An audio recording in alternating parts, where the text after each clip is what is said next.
And we're live. Hi, everyone. Joey's here. We're building Lego Sesame Street. So here you go. So what's happening, Joey? How you doing, buddy? Nothing too much. What's today? Monday. I got an interview at 4:30 with Lisa Donitz. So I've been watching her old shit, and that's what I was just telling you. Like, there's that show Punked that she was on one episode, and it was the show aired on MTV.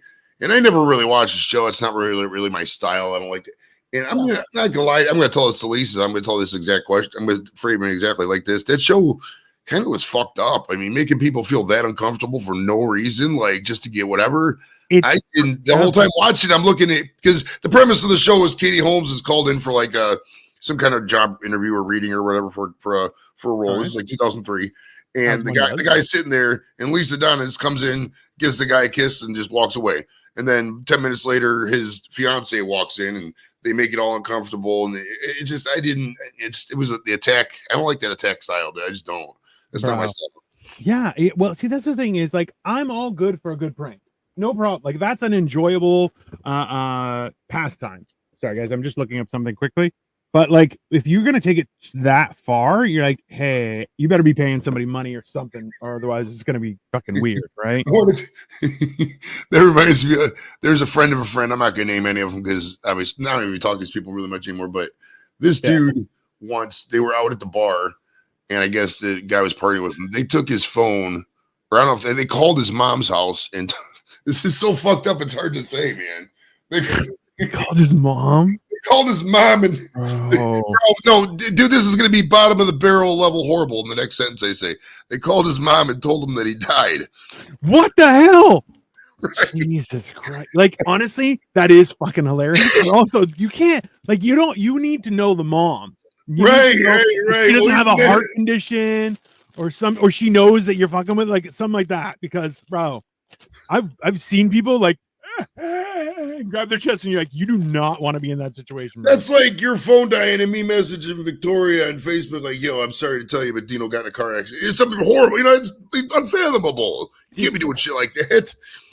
Like, it's kind of funny, but it's not nice. Like, right. It's funny if it's like in a movie or something, but in the real life, like, man, come on. I think that's the big thing that people forget. You're like, hey, this isn't a movie. This is someone's actual existence. Don't do that shit, you know? Right. Because like, look, I've messed with friends before, sure, but not like, I remember a friend actually TP'd my car and I was like, hey, somebody TP'd my car. I'm going to go hunting. And they're like, what do you mean? And I'm like, oh, I have a bat and I'm going to go hunt down kids that are TPing this because it was Devil's Night. And they were like, are you sure? I'm like, yeah, I'll be back. And bro, I had them in the car while I was fucking with people, and they're just like, hey, who's out tonight? And they're like, I don't know, I don't know, because I'm like, I was popular when I was young.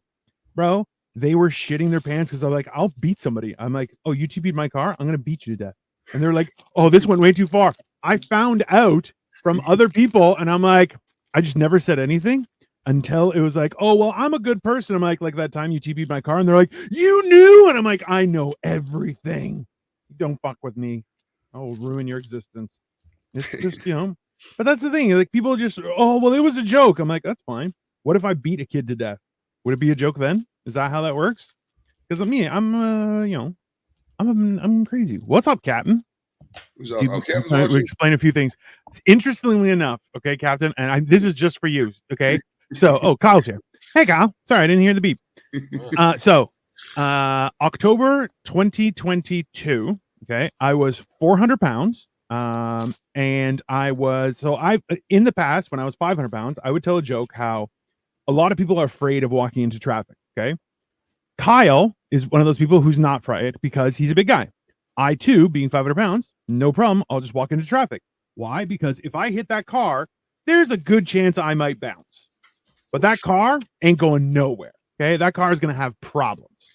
Now, hilariously, October of 2022, I was in a car accident. I got rear-ended badly. The car was written off, but hilariously, I came out unscathed. Essentially, the car did everything it was supposed to do. So the car got hit by a Mercedes-Benz GLE, which is a massive SUV, and I was driving a Nissan Kicks, which is a tiny SUV. I got launched 20 feet into an intersection because I was stopped at a red light. Okay. but I was okay. Her car looked like a snowplow because the entire thing was caved in. And I'm like, bro, that's my joke. I lived my joke and I survived and walked away. It was great. Very exciting. But that is the truth. That is how that works. Is that the most gruesome car accident you've ever been that you survived? Or was there been more than one gruesome? Once I was driving, it was late at night. I was driving back from London, Ontario, and there's a stretch of the 401, which are like our big highway, that it is notoriously bad for like snow and fog and all sorts of dog shit weather. Now, that being said, I actually was with my ex-wife and our chaperone friend, and we literally like bro, I spun out backward. I was driving a Jeep Grand Cherokee Laredo. It was brand spanking new too. And you should tell him about the one you didn't. Thanks, Kyle. So I spun out because I got caught in some slush that had dropped from a big like a semi, and I ended up going. So essentially, I spun out backwards, diagonally across 4 lanes of highway, unscathed, into the ditch backwards. And you know those big signs that have like food on the next exit? So it had 3 pillars and they were steel instead of wood. So right behind me hit the first pillar that's close to the road. Then my car turned a little bit and my driver's side front fender and the wheel hit the second pillar in enough time for both of them to go up and me to slide past probably about 100 meters. So I stop. All of a sudden, the sign goes and drops down, and like the rear windshield just like exploded in. I ended up driving out of the ditch, like, and I'm like, I have no idea how that worked, but it worked. So that was. Kyle, what about you? Any describe the worst accident you had that you survived?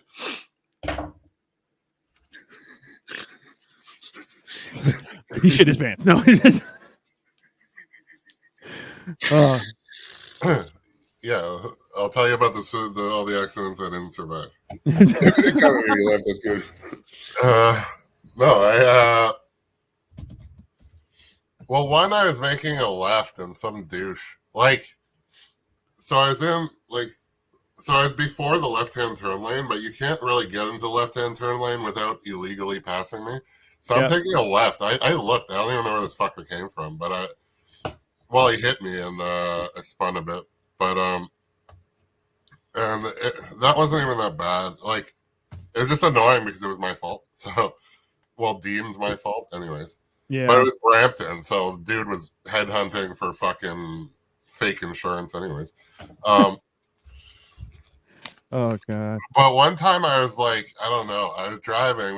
I was gonna meet people because they said we're gonna go to Apache Burger, which means yeah. See, I still never been. That's how this obviously is a car accident story and not an Apache Burger story. But I'm driving and the highway's going down to like 1 lane. And I don't know how I got distracted for like a split second, but I look up and all I see is red lights. And I'm like, fuck. So I spin the wheel and I hit like, the big pylons. Yep. And then like I spin, but like half the highway was shut down, thus almost the accident. And I more or less ended up straight forward. And then I was just like, looked around. I'm like, well, I'm not dead. There's no real damage. And then I just carried on my way. But like, it wasn't like it didn't affect me. it is wild when those things happen and you're kind of going, everything okay? Yeah. Oh, all right. I've been when I first started driving, I was a complete idiot, and I mean, I was drinking. Even though I was 16, 17, I was drinking and driving. I was a complete reckless moron. So it's like I got so many random accidents and fender benders and this and that. Like if anything happens, I'm usually pretty calm in an accident. Even get pulled over, I'm just really calm. It's just like whatever. It's cost of doing business kind of thing. You know what I mean? Yeah, that's fair. Yeah. When I'm sober, at least. When I was drinking, it was a different issue. I hope the footage never gets released from the certain police department that goes that way, because that wouldn't be good for my reputation. But we'll see. Hopefully, they destroyed it by now. You can hope. Time I was like, I was younger, but like my siblings were of driving age, and then we drove down the one street, and somebody had run over the stop sign the night before, Yeah, that was my sister. She like flattened it, and she was driving like a Grand Marquis, so like the car was fine. Like, yeah, the car was fine. Yeah, the car was shit before, so it was disgusting. But it was like no damage, you know what I mean? Yeah, no. That's the one funny thing is like I remember like I used to drive a LeSabre, and bro, it had a steel bumper. I'm like, oh, if you hit me, I'm like, your car's done. There's no. I'm like, I'll be fine. Like I'll just walk away, easy peasy, lemon squeezy. But now, although, bro, I like tapped a Mercedes Benz, and he was like, it's gonna be $1,000 because I got to replace the bumper, and I'm like. How about you stop being a dick? No, because it was like like the car was fine, and I'm like there was two little poke holes because I'm like I have screws on my license plate, just barely hit, and he was like, yeah, well I got to replace the whole thing, and I'm like, you really don't, but whatever. Where you run into today, what I kind of enjoy is that a lot of insurance shit is so just utterly ridiculous. You'll talk to the person and I don't even bring it up. This has been like the last 2 or 3 times I've like had a little be on a thing and I'll just do my thing, you do your thing, and we just both leave and fucking leave it at that. Because like by the time you call the cops in and determine who's at fault, it's a waste of everybody's time if it's fucking something that you could just deal with on a car. You know what I mean? There's nothing worse than people who are like, oh, we need to stop. We can't move our cars, and you're like, well, why can't you move your car? Why not? What kind of stupidity is that? And they're just like, oh well, just in case. I'm like, no one died, just relax, okay? Calm down, loser. Hey, get the fucking traffic moving here, pal. Yeah, like if you can, I've seen those signs up, and people are like, oh, that's ridiculous, you shouldn't move, and I'm like, what are you talking about? You definitely should move your car, you a-hole.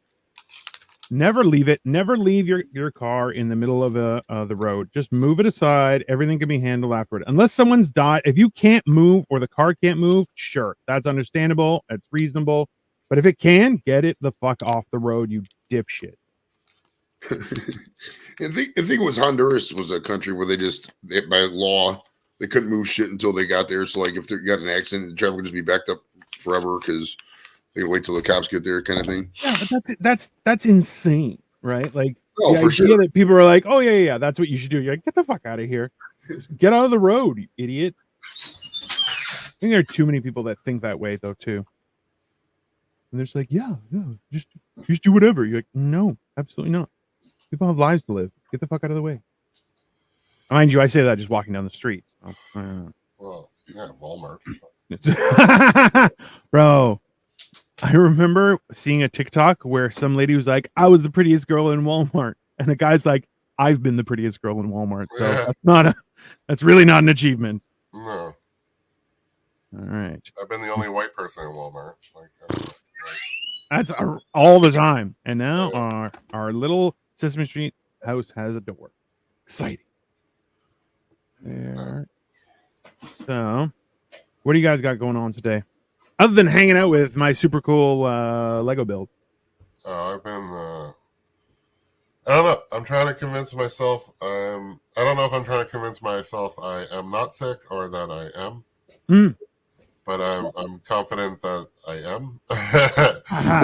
whether it's whether I believe it or not. But hey, man, it's inconvenient. Yeah, well. But also, I don't really have to do anything. Like, I can just, like, not. There's stuff that, like, I've been requested to do, but that doesn't appear to be happening. Some exit signs will not have glowing lights. I don't know. I mean, if they can't figure it out, that's kind of on them. Honestly, any direction is an exit in this building. Also true. Like, it's not like you live in, like, some sort of maze. No. It's like... Well, but that's funny because at the same time, nobody realizes. I get people, they're like, which way's front? And it's like, okay. But like if it was a fire, it didn't matter because you're going out front or back. Like it's. I think that's the see, like, okay, Joey, let me ask you this, because Kyle and I are both of the same mind. You walk into an establishment, whatever the establishment, right? For yourself, you check out, okay, who's here, exits, groups, shenanigans. Let me just take a little peruse of what's happening. just so I'm aware of what's going on. And then you try and have some sort of awareness of like, if people are getting loud, you're like, okay, let's just move along or whatever. Like, is that a normal thing, or is that just for? Yeah, I would say I like to. I mean, if it's a place I've never been, but it depends where it's at. If it's a place I've been before, I just walk in, whatever. But it's a place I've like, say we're all going to meet up in Richmond, Virginia, or whatever, and we go to a fucking Applebee's or some shit.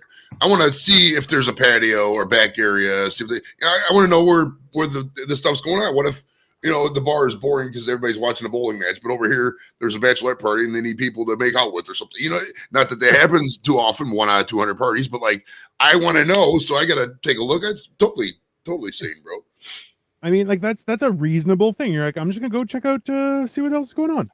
No big deal. I put the gun away. I was showing the gun off on an off air because I can't. You can't show guns on live streams anymore because it's against the rules. Because somebody got killed one time. So, ugh, God. Yeah, so if you're out there and you guys don't have to worry about it because Trudeau, but like if you're here in the States, don't show guns in live streams. It's not good. No, I mean, honestly, they probably won't do nothing, but like you know how it is. Well, it's still But like going into it's funny because I said this to a woman I dated, and she's like, "You're the biggest guy. You're like assessing the situation." I'm like, "Yeah, but I'm not assessing the situation for me." No. When I go in alone, I'm pretty like I look for threats, but it's not really a threat to me. But no, it's like, no, it's for you. Yeah. Like I never really like said that, but no, I do it for her. Yeah. Or the people I'm with, because that's my job. I am the protector. I've been called the protector by people I've just met, by people I haven't met, like because it's just like, yeah, I take care of the people around me, and then they leave. But God damn it. But yeah, it's funny. I like to like throw in hilarious misery so that Dino laughs and then feels bad about it. And you are very good at it. Oh, fucking yeah. You are I've pro. had a lot of experience, my friend. Done it for years. You know what's funny? Is I never did an unboxing and all that shit Char Avery sent me. She sent me a bunch of random shit from England. Well, after that one stream, when she got up there fucking whatever as hell and was like, Joey, you are a beautiful man. I'm like, oh, whatever, Char, just disappear. Yeah. Okay. And she's not watching. I guarantee she's not watching this, so I'm not worried. Well, at the end of the day, whatever. Captain always makes me laugh because Captain, if you're watching, I always get this view. He's like, he came on the other day and he's like, "What the fuck?" And I'm like, "I don't know what the fucking, bro. We say a lot of heinous shit here, like a lot." So I was like, "I don't know what. I hope I haven't offended you, but that's probably gonna happen." Just an FYI. Right. Like, I'll do unboxing videos. I just want Joey to send me random shit. I mean, that's fair. I'll start unpacking. I'm like, oh, well, this is a gun. And some tobacco. I don't know. Well, it's funny because Ed, you gotta watch the one time I sent Blake so much random shit. I sent him I had a Chinese Playboy I bought in San Francisco back in like 01. And it was like and it was just all Chinese, standard Playboy, but all in fucking Mandarin Chinese.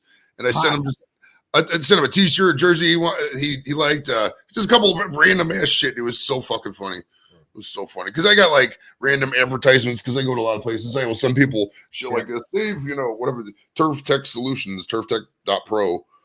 This is a artificial grass thing. I still want to get the artificial grass, but I don't know.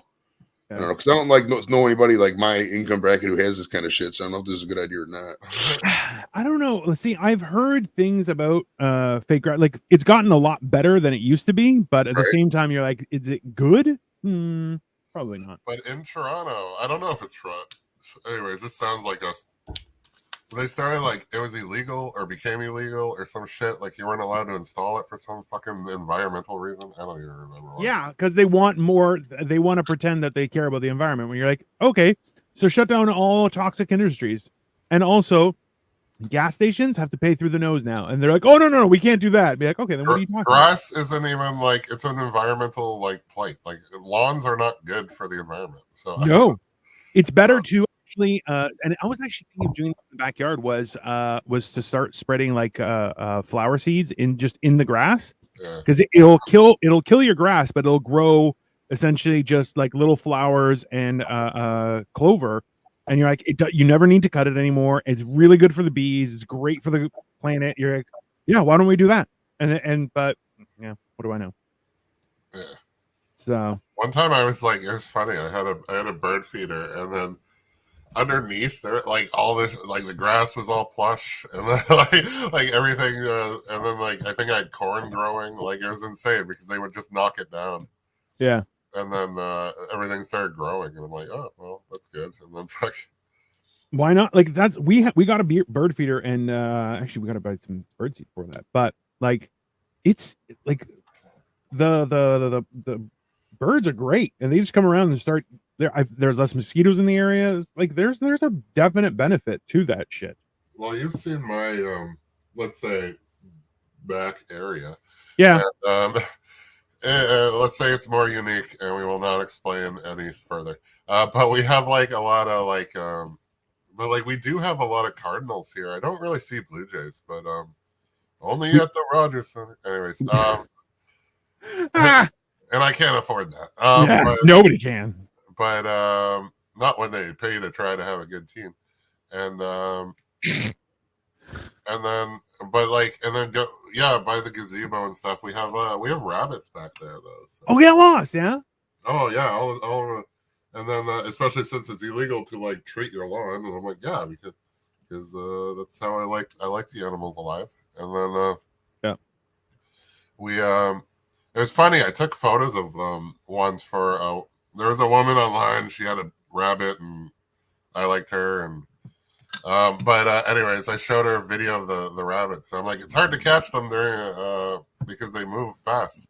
And she's like, you try to catch them, you hunt. And I'm like, no, I mean like on film, for fuck's sakes. I'm like, like you have a pet rabbit. I'm trying to win you over. I'm not going to show you rabbits I plan to kill. Like fuck me. I mean, I feel like that's also a vibe for some people. A bunch of crazy people just like, you like rabbits? I killed this for you. Like, what the hell? Some people like, okay, if I grew up hunting, I'm sure I'd have no problem. If I grew up killing a cow so that I had hamburgers at night, or steak, I guess, because it's at least something better. Then I'm sure I'd be okay with it. But now I don't like. I'm like, I don't know. I don't want to like actually kill the animal, but I'm not going to become a vegetarian or vegan. Yeah, like I don't want to eat rabbit. Yeah. No, but rabbit though isn't necessarily that great for you. It is tasty as a meal, but it's not like you can't live off it. But it's funny because it's like, isn't it like super? Well, from what I know about rabbits, aren't they super replenishable? Like, yeah. So, but the problem is they don't have enough fat. So there's a few specific breeds of rabbit that you could use for dietary reasons, but like they're not. They don't enjoy it. That's for sure. Yeah. Well, no, but like it's funny that we're talking about, but like no, it was like she was psycho. I don't know. Like I'm trying to win you over, and I'm telling you, like, what am I doing? Sending you a photo of live rabbits that I'm gonna kill? No, I'm not. Like that's honestly one of the things. Sick. It would definitely, right? But you're just like, what kind of experience are some people having out there? Because like the reaction or the interaction that people will just assume, you're just like, what kind of crazy shit do you deal with on a daily basis? Because that's not okay. I'm not sure why you're assuming I would act like that. But she's in real estate, so she's seen all the crazies. There you go. All the crazies. But no, whatever. Fuck, I used when I worked at a bank, like I would liaise with a lot of real estate agents because it's a good source of business, especially when you're dealing with a lot of credit and investments and stuff, right? And sure enough, like there were a lot of people that I met that I'm like, oh, you are out to fucking lunch. And they're like, oh, I'm not so great. And you're just like, oh, you're crazy. And then I would just be like, oh yeah, no, that's great. Everything's fine.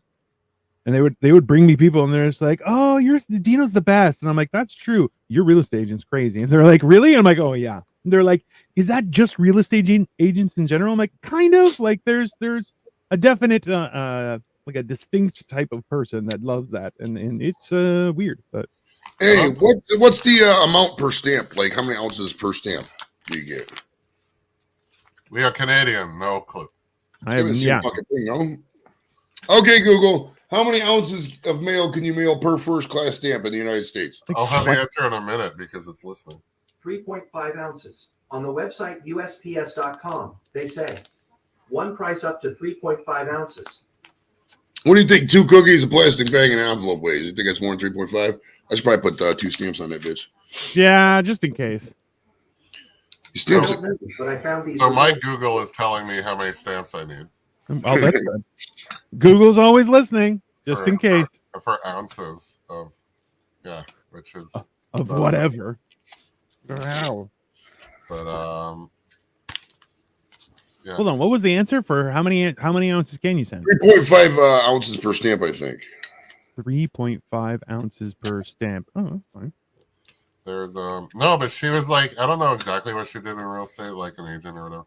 But it was like, but I was trying to like imply that I was going to like sell my property, and she still didn't like have interest. And I'm like, well, you're not good at this. Because you know what property I'm trying to, and it's just like, I didn't even like go further. And it was like, I'm like, wow, you're not good at this. You are as expensive as you look, and I assume you're not making it all. So I don't know. Jesus, bro. That was actually today. I think I'm not sure if I sent it to you, Kyle. I saw a video where a woman, she's like, there's no collective of good men anymore. And the guy responded immediately. He's like, no. It's just good men aren't looking for you. And I was like, damn. You know, he's wham with the right hand. Yeah. He goes, no, I'm sorry. He goes, they're not interested in you. Why? Because you carry yourself a certain way, and that way is no thanks. That's how. Well, it's like this, dude. It's like, why would somebody go out with somebody who all they do is post memes about how much their exes did this and that? I don't want to be the next meme. Fuck you. I mean, that has been an ongoing joke with Taylor Swift. They're like, yeah, if you date her, she's gonna write music about you, and it's not gonna be favorable. That was literally my goal. Like when she finally set the Canadian date, I was like, all right, she'll be here for like a week, so I have like a few days to get a relationship, fuck it up, and become a hit song. I feel like that's more than enough time for you, Kyle. Kyle's a winner, people. Kyle will get shit done. Yeah. Like, honestly, that's my MO lately. Like, fuck, I could have done that. Like, I already, like, she wasn't a singer, shit. But, I mean, she's a DJ, so who knows what's going to be there. I don't even know how I fucked it up. She just decided no. And then, so they're all fucked, man. Like, unless, it's funny. Like, hair got stuck on the fucking tape there. That's gross. Oh, well. Yeah, that's going to cost you extra. Anyway, it gets in a product like that's gross. All right. I hope that you're not sending like narcotics because you're attached DNA to it. But all right, my home address is on it. I don't give a fuck. Also, what's it gonna do? Do you really think the United States Postal Service has the fucking equipment to test edibles, much less fucking in legal states? It's a waste of their time and money. This is a fucking foolproof plan, bro. Oh, it actually is drugs? Oh, shit. Yeah. This is great. Sorry, I forgot who I was talking to. Yeah. Right. They don't get the name Square Table Degenerates for doing above board healthy fucking shit that betters the world, bro. Okay, my question is, if I open a package from you, do I hear a cough immediately? Do you hear a cough? A cough, yeah.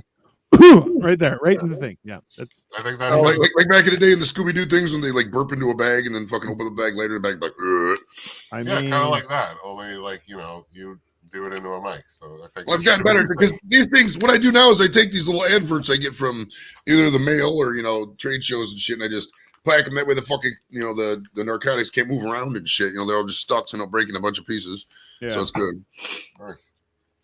I mean, that's the thing is that idea of mailing stuff out is now they're like, there's just too much for them to actually categorize stuff, right? Like they can't keep track of anything.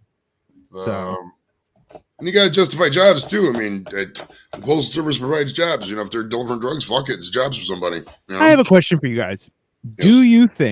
Do you honestly think that it's actually that there are no jobs, or they're just like, oh no, we're not hiring people to make our services worse, and that way we can complain more and try and get more money, and then we just take that money? Because everything's become so automated. We've gotten so good at analytics People have gotten so good at, job helping, resume search kind of thingies. You know what I mean? Yeah. Everything got too good in the analytics department, so there's no delineation. Yeah. And it's not back in the day. You post a job, you get local people apply. Nowadays, people the second a job post, they got a resume about post a resume. You got 500 fucking. It's all fucking just bullshit automation. So it's like you really got to foster connections. You got to know people. I mean, you know how it is in comedy. You get people you know. Same thing in the business world. Corporate America is just a whole different ball wax. I'm with the government. It's not explicitly that way. There's certain laws you got to follow, but I would say definitely people. If you're somebody that people like to work with, they're gonna fucking give you the opportunities before other people do. So that's why these people, when they share these memes, they go, "Oh, you don't make friends at work. Sit down, put your head down at your desk, and no." You talk to every single fucking person you can. You befriend that entire fucking office. Yep. You know why? Because people don't want to fire their friends. They like having the fun guy around. Yeah. Bill, the guy down there sits there and he's really squirrely. He's gone. You're in. Yeah. No, it's true. There's but yeah, but that's just fucking everything these days now. It's just for like women on a dating app. I'm like, yeah, you get 1,000 applicants in the first fucking second, and then you all think you're God. But like, you still can't find a good person? No, because you're probably not one. Like, it's right. 100%. You're like, go on. Right. No, I was gonna say, like, they go through them all. They're like, none of these guys are shit, and you're like, none of them, not one of them. You just on look, you're like, okay, that's impossible, but okay. I don't even like going on it because it's just like looks, and it's just like, dude, I can't even tell. Honestly, I don't even care. Like for a catalog of women. Like, I don't know anything about you except how you look, and that's not enough. Well, if you are a desirable individual, you don't need the dating apps. I mean, most guys are using them to get ass, and the girls are using them to try to get their fucking stab in that 1 in a million guy they want. There's no other purpose beyond that. Yeah, you're wasting your time. You're wasting your time. I mean, you can meet people in real life. If you are the best version of yourself, they will come to you. If you're not the best, and if that's the best version of yourself you think it is, then and they're not coming to you, then you got to make your best version of yourself better.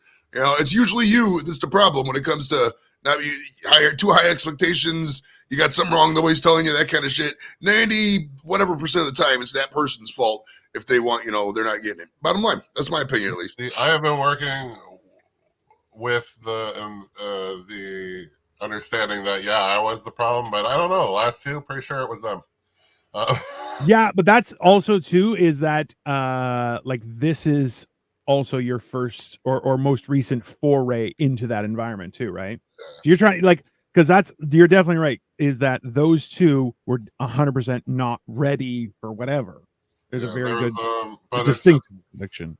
So I'm always trying to be better, but they're like, it's funny though. I've learned this whole red flag shit. It's like like it seems like they see one red flag or like one thing, and then they're fucking out. And it's just like, everybody's gonna have one.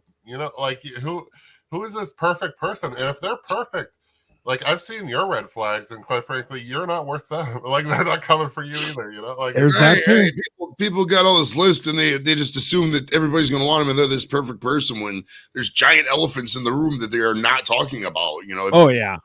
It is 100% appropriate before you talk to somebody to ask, what is your children's relationship with their father? Where is their father at?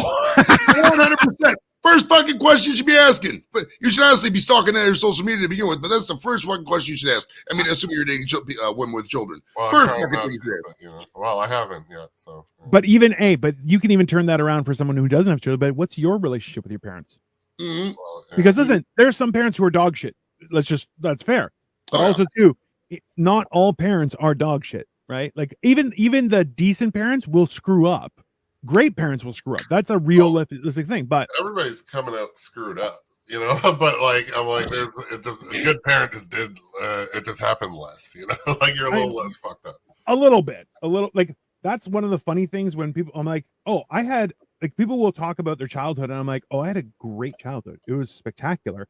And people are like, well, fuck you. And I'm like, I'm still screwed up. Just, I don't know. Right. Just because you had a great childhood, you did fun things, didn't mean you learned certain adult skills that you wanted, Bro, I'm still trying to learn those. Right. I'd have loved to be able to talk to broads back in fucking 1993, 94, 95, 96, but didn't fucking happen right. So, you know, you got to do what you got to do, you know. Bro, you know what? I learned that lesson a long time ago where it's like, oh, I don't treat people differently. I treat everyone the same. And if you don't enjoy that, that's cool. I wish you the best. But I'm just me. That's all I can do. I can't do anything else. I can't.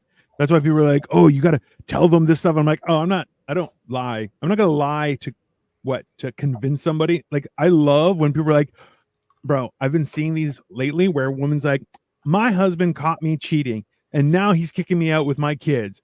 How come I didn't see the red flags on him? And you're like, what?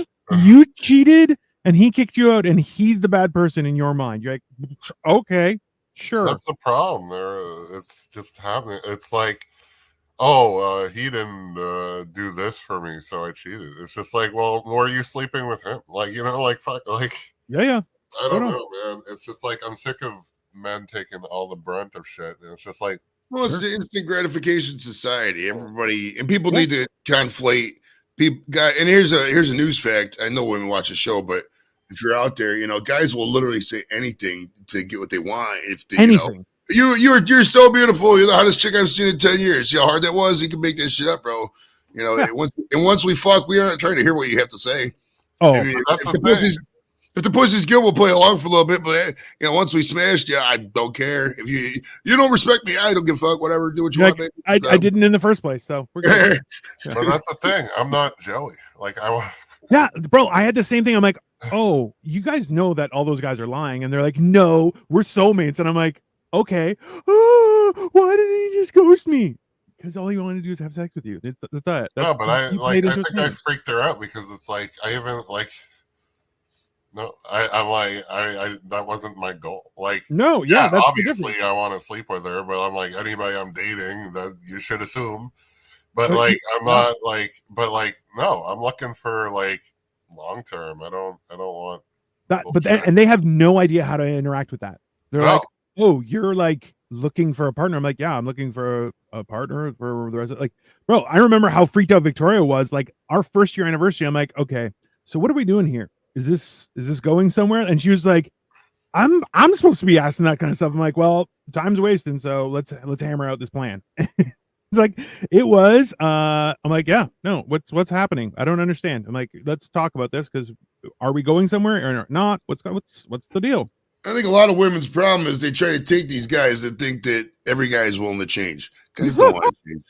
I am not fucking changing for anything. I give a fuck if you're 1997 Heather Graham making out with 2003 Katie Holmes and you give me a fucking boatload of free Viagra and weed. I don't give a fuck. It's whatever. I am an old man. I am, 30, 40 years is probably all I got. I'm just doing whatever the fuck I want for the rest of my life. I've worked hard to make it that way, and I'm not listening to some random jackass who has a justification meme thinking they're going to fucking, you're not a real man.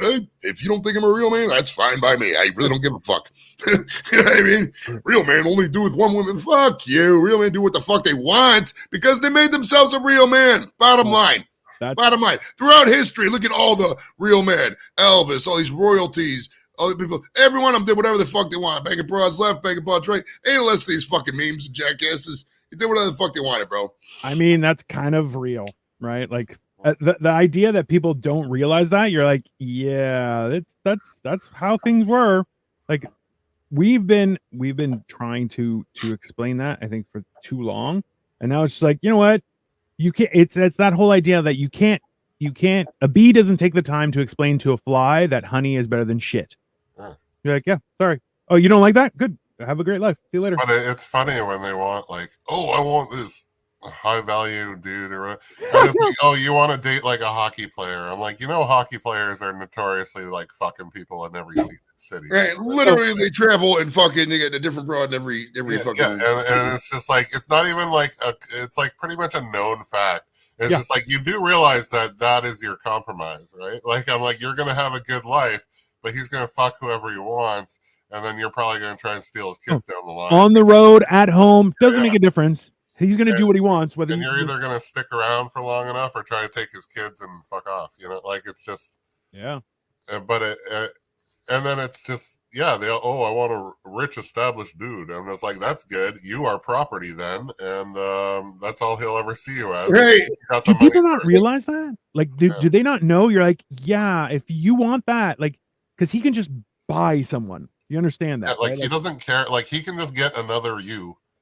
Oh, whereas some people a new model, he can do whatever he wants. You for you, but what I like is when these broads, think they're gonna get these rich guys, and they're like, "What's the first thing you're gonna do? I'm gonna get a maid." No, like if you're with the rich guy, you are cleaning, you are cooking. Like that's your purpose. Like why would I get some broad and pay a maid? I'm just gonna fuck the maid at that point. Hey, Arnold Schwarzenegger did it. Yeah. So, sorry. Look at what happened to that kid. Didn't work out very well. Bro, hilarious. Have you seen the workout videos of him and his bastard son? And you're like, bro, he looks like young Arnold, but a little bit Spanish. And you're like, all right. Then you see his other kids. You're like, oh, look, fat titties. They all hung out with the mom. You're like, well, that's the one raised by the mom is like looks like a big fat woman. Is a potato, and what did I call them? Pancake people. That was my new thing. Pancake person. Which pancake person. Yeah. It's mushy and full of sugar. Yeah. That's basically it.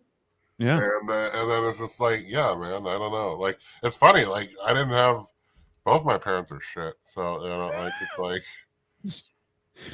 so I'm just still like figuring shit out. But I don't know. I'm not. But like, I got to find somebody else who is not shit, and that's increasingly difficult sometimes. Well, what I think is wild is that people always, I'll never date my friends. Why not? You get along with your friends; they're there. I mean, if I'm not saying you steal somebody who's married, but if you have a single friend, you've known them for a while, or they're currently single, you're currently single, you guys get along. I don't see nothing wrong with that. Some of these that's the hard part. What's up, Shandog? How you doing, buddy? Shando. No, I don't know. Like, there's the odd. Well, it's like the odd female friend I still have because I didn't bother to ask her out. But I'm just like, I don't like just stupid shit. See, I was always like, especially growing up, mind you, at the same time I was super fat, right? So my thing was, I'm like, we would all hang out as a group because there's no commitment, there's no forcing, there's just, hey, you know what, we're just gonna have a good time, and you know what, if something happens, something happens. If nothing happens, great, we just had a good time, cool. That's a reasonable expectation for your existence. And if you don't have a good time, that's kind of on you because nobody puts pressure on anyone else. You're going like, if you want something more, you can just ask for it. That's okay. But it's people don't understand that you're like, yeah, communication is very important. We're doing good. I'm building Sesame Street, buddy. I'm back in the day. Life was good. Was it really though? I mean, it depends on your outlook, I guess. But I mean, I don't know. People always compare eras and like, oh, these kids today, looking at their cell phones. Well, first off, all adults are looking at their cell phones. All adults are on YouTube. All adults are on the same fucking apps.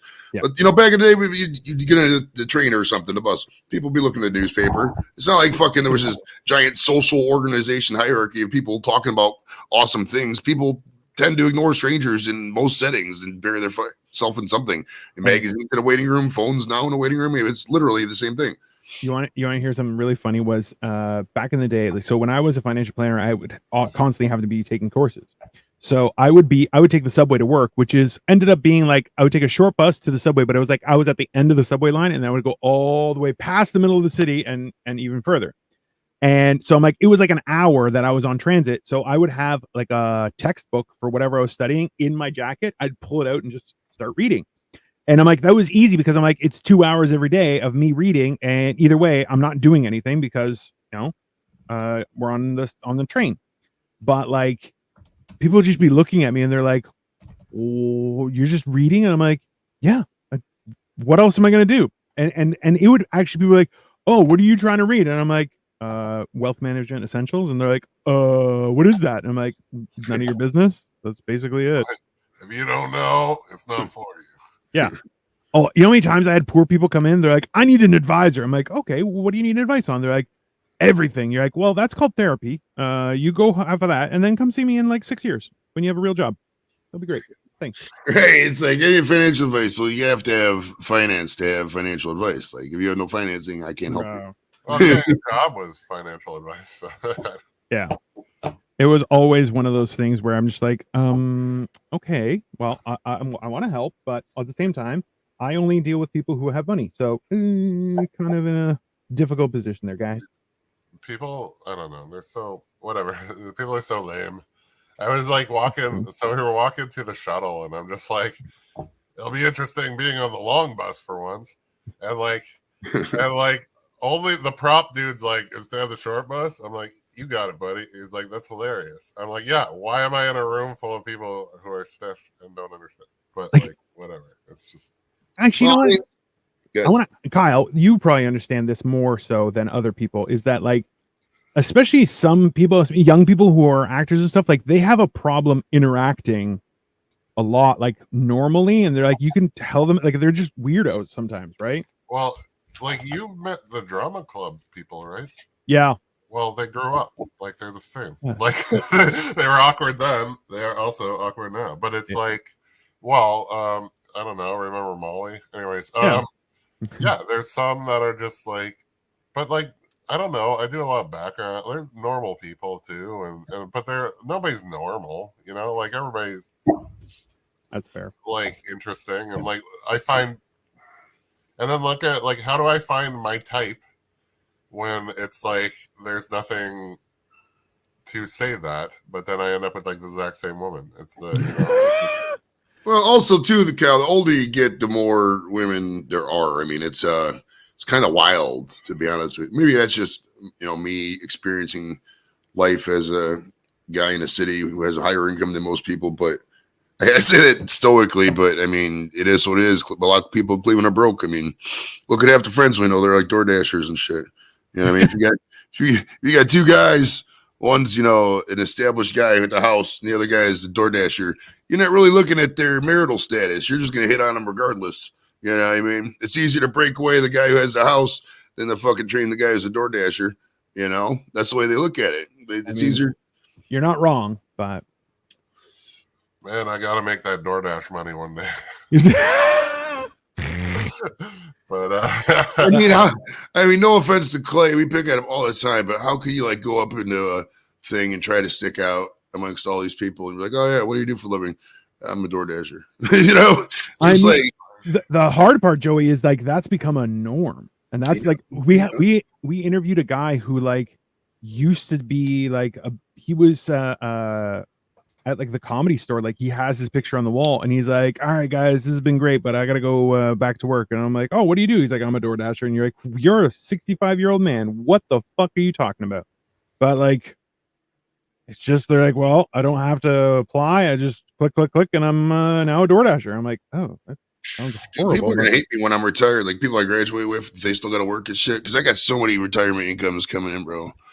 I mean, just if we don't count, I read once a statistic, that says to be a millionaire, you got to have 7 streams of income. So when I retire, I got 5 from the government. I got to go through all these. There's for my current job, there's Social Security. Yeah. Everybody gets that, obviously. And then there's the TSP, which is their savings plan. It's like a 401k. I donate 5% of my salary. They match it. It gets invested in different funds. Yeah. And then there's FERS. Cool, Shando. Federal Employment Retirement System. That's the pensions, the classic pension that we get. Yeah. It's like 1% of your income times how many years of service you did, and you get that much per year. Yeah. And then for my military service, I get the VA disability and guard retirement. So once I hit 60, I get guard retirement. So that's 5. And then I got YouTube and I got edible. So that's 7. And I mean, so without doing anything else, I'm a million. I mean, I'll be definitely taking in 5 figures a month. I'm going to make more in retirement than I will, right now. I think if it's all said and done right. Well, the worst part is like that's an ongoing issue. Is where people are like, yeah, I make too much. Like you figure things out as you go along, and then you're like, oh, this is easy. I could just do this stuff, and then you're like, now I'm making more money than I ever have. And it becomes a problem, right? Especially if you have like retirement funds and stuff like that. I've had to counsel a lot of people where they're like, I'm making too much money, I can't take my retirement fund. And I'm like, okay, we have to find a way to get around that. You need to figure out how to not pay as much taxes, right? It's a big thing. It's a whole fucking industry. But and all these people that rent their whole lives, it's like, but I mean, no offense to the people in the chat who are renting or people on That's a lie. He means all the offense to the people in the chat. Yeah, but like when you're 60 or 70, you ain't got nothing. You pay your whole life to rent. You ain't got nothing. It's like, yeah, you know, what are you gonna do? You know, it's kind of sucks. But I guess at the end of the day, if you got, I don't know how it works in your guys' place, but like if you're like, you know, destitute or whatever, you got to go to need long-term care and you don't have the funding. They just basically sell everything you have and put you in a fucking nursing home until you. Yeah. If you don't have nothing, then they get to store you right in. I guess that's not the worst. Yeah, you know, but you're never going to be treated nicely. You're like those. You're in a situation there where they're like, yeah, they're just going to take advantage of you until you die. Whatever the bare minimum of laws it says for care is going to happen. Is going to happen. You know what I mean? And probably less. Let's be honest. Oh yeah, with Doug Ford, those minimums are lowering. It's funny. Sure. Cole in the chat just went off about never retiring. And, really? In like our personal chat, yeah. Voice clip. It's funny. It's like, retiring. I'm not retiring. Blah, blah, blah, blah. I mean, but like I know a dude. He's like fucking. I don't know. He's 70. Like I don't know. He's old. And he's fucking like. He's like. He retired for 3 months, and he's like, "Oh, I'm bored." I'm like, "Get a fucking hobby, like, dude, like."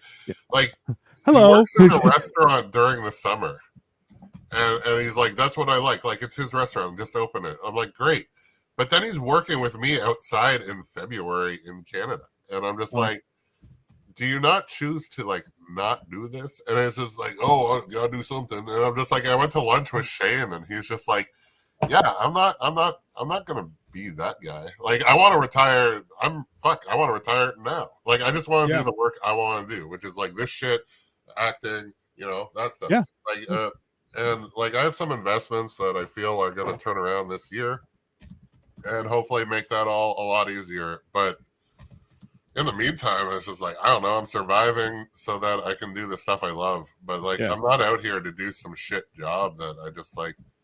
That I have to shrink myself down to because the person in fucking charge is too stupid and threatened by me to actually utilize me properly. And I just can't do it. No. Like, I'm just like, this is the problem. It's not like that I can't do it. It's that you're wasting my time, everybody else's time, my value. And I just come here and I do fucking next to nothing. And then you give me a task and I ask you for a crowbar and then you can't find one, so you get some bullshit, and then you're doing it like yourself. And I'm just like, I didn't ask you to do it myself. I asked you for the fucking tools to do the job properly, and they're around here somewhere. But like, God, it's just like, I'm like, you are not in charge of anything, but apparently put there. I don't know. No, but that's the whole idea, right? Is that people are they don't understand how to connect the dots, and you're just like, this isn't you know, it isn't rocket surgery. It's just, you know, you just gotta fucking stop and move forward. And people are like, "Oh, I don't know," and you're like, "Why don't you know? You're the one who's supposed to know. Figure it out." Like, it's just like, fuck, man. If you have to like take me aside and tell me you're in charge, maybe you're not. Also, it's just like, I don't care to retire. Fuck you, retire.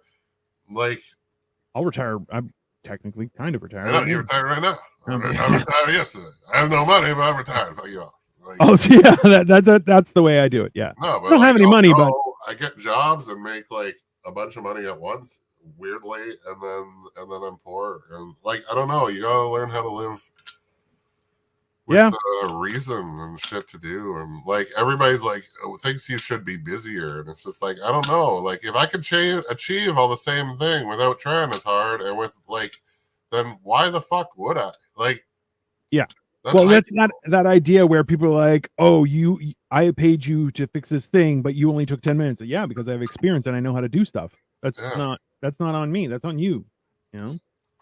No, it's funny though, because it's like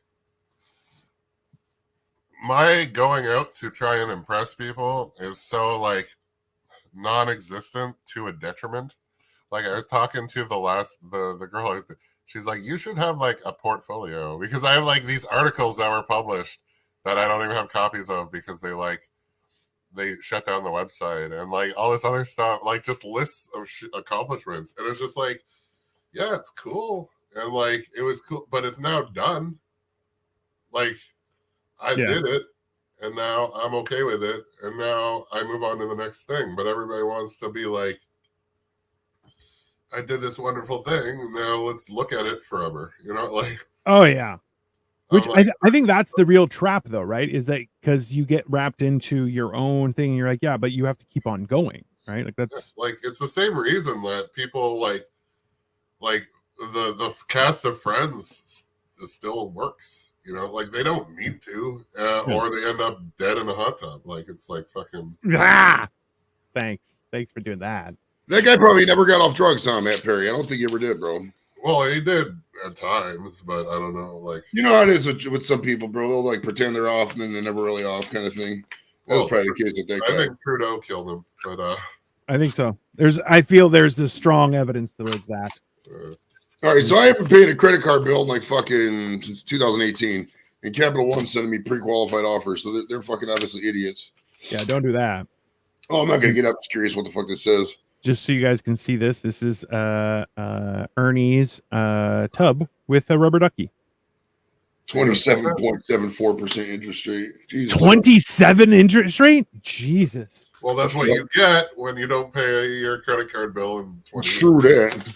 But dude, if I ever needed money, I could just we have this thing called TSP loans.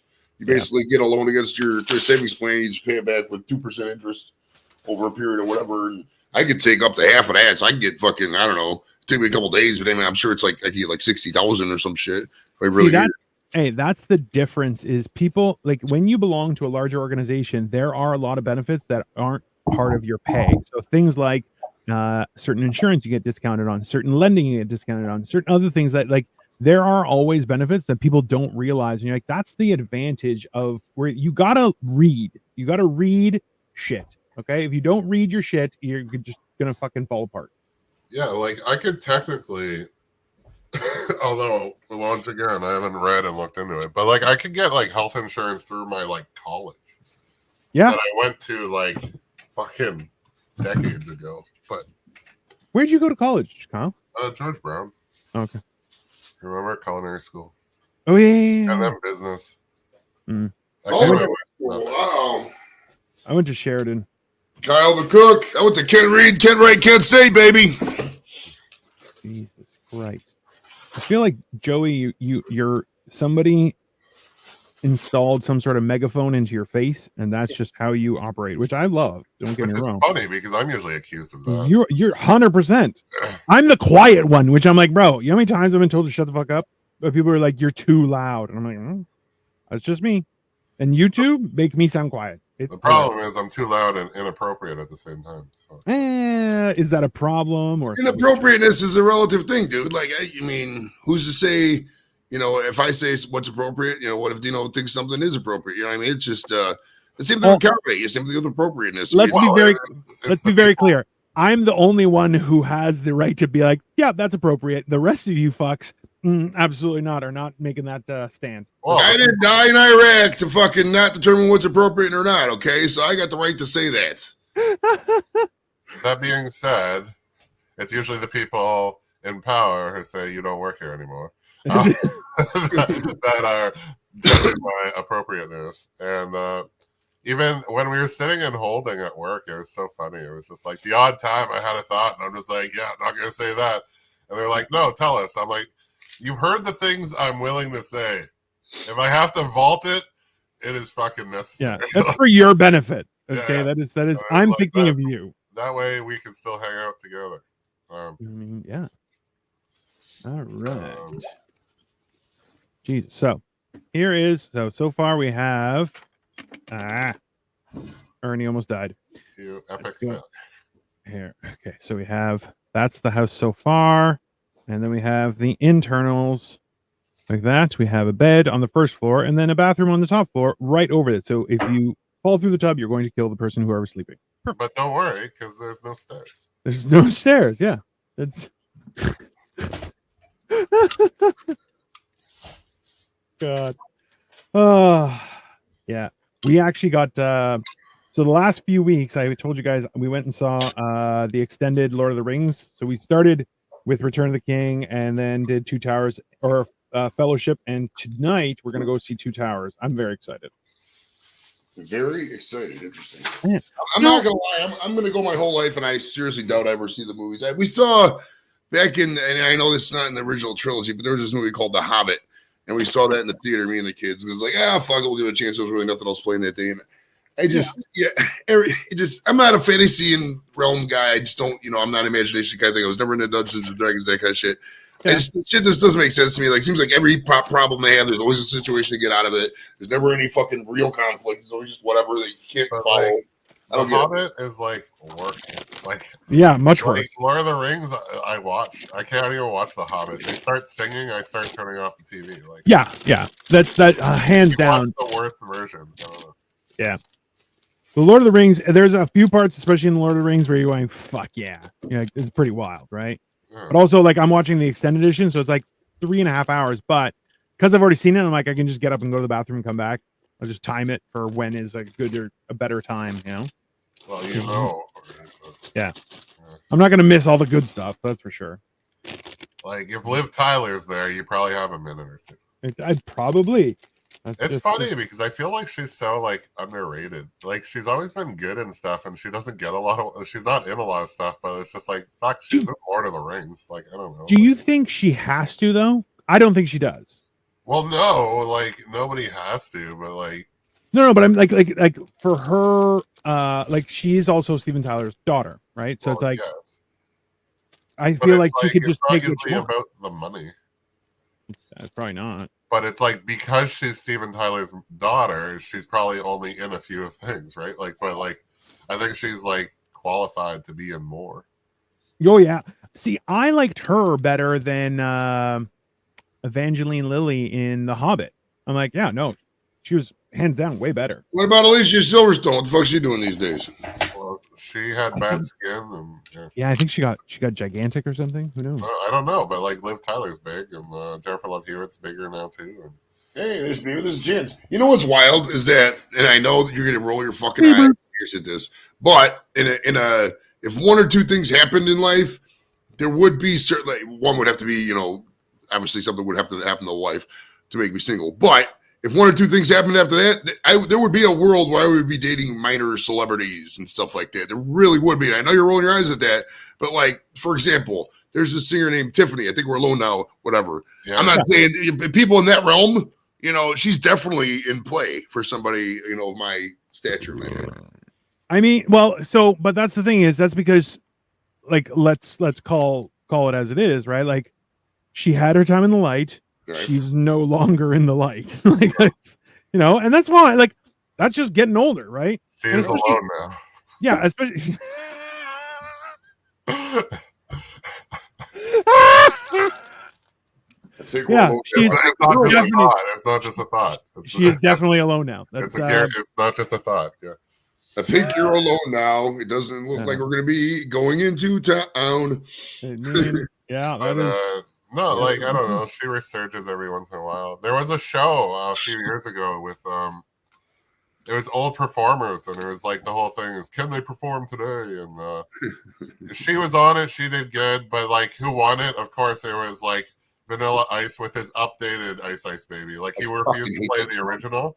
He played the one that was like backed by Korn, which was cool, but like, I don't even like that song ironically. That song's not even fun ironically. I just go to the shit. I take a shit when that song comes on the dance floor. I don't even care. Fuck that okay, song. But that's because Suge Knight wouldn't let him play it, right? Like, you can't, like, Suge Knight owns Vanilla Ice got screwed, but also like it's kind of hilarious. Yeah, but he came back in like construction, like good on but then he robbed his own house. You're like, what the hell? Really? Yeah, it was a whole fucking thing where you're like, yeah, they arrested him. And he's like, yeah, he was essentially robbing the house he had just finished, and they were like, yeah, you can't do that. And he's like, yeah, but I'm not. It's technically, and it was a whole debacle. You're like, yeah, he's still an idiot, but realistically, at some point, I think we're all idiots, right? That's just how life has been. Stuck in my head. Well, did you hear what Boy George? He got all like coked out, and he thought like somebody was breaking into his house, and he called the cops, but he had all the coke out, and like so he narked on himself. I mean, yeah, then he deserves exactly what he got. It's you got. Oh, you mean a slap on the wrist and like community service? Yeah, that's probably what he got. Good point, Kyle. Good point. That's Yeah. fair. Yeah. But like, I don't know, whatever. Karma Chameleon. Anyways. It was a wild song. Like it was pretty cool at the time, I guess. You know. Yeah, And like I respect he's done stuff. there's still talented people, right? Yeah. It's one of those things where there's a distinct amount of like I look back at things like Phil Collins. You're like, bro, Phil Collins, super talented guy and everything, but also you know, it's a weird environment that he existed in, and also like he's like 5'6" and bald, and they're like famous. Like, all right, cool. Fame, there's a lot. I mean, some people are just born into it because I mean, if your parents are famous, chances are you're going to be famous just because your parents want you to do famous things. You know, Willow Smith, Chet Hanks, shit like that. But for most people, I mean, fame is just kind of luck. There's a lot of luck involved, really. I mean, you could say it's hard work all you want, but I mean, you got to live in a certain place sometimes. You got to know the right people sometimes. You got to, sure. You know, there's a lot of luck that goes into it. Hey man, I'm banking on knowing Kyle. That's I'm banking on being Kyle. I mean, that's fair. That is but like I don't know. It's funny. I'm like all this pressure. I'm like I gotta like create coattails for Dino to like be a part of because hey, like, just be happy that you don't have to have coattails that carry 500 pounds. Yeah, but I'm not sure I can like. I'm not sure I'm gonna make it. I don't know how I'm supposed to make it for both of us now. Like, I believe in Kyle. All right, I appreciate that. I wish you were a chesty blonde, but sometimes so do I. Yeah. I just, you know.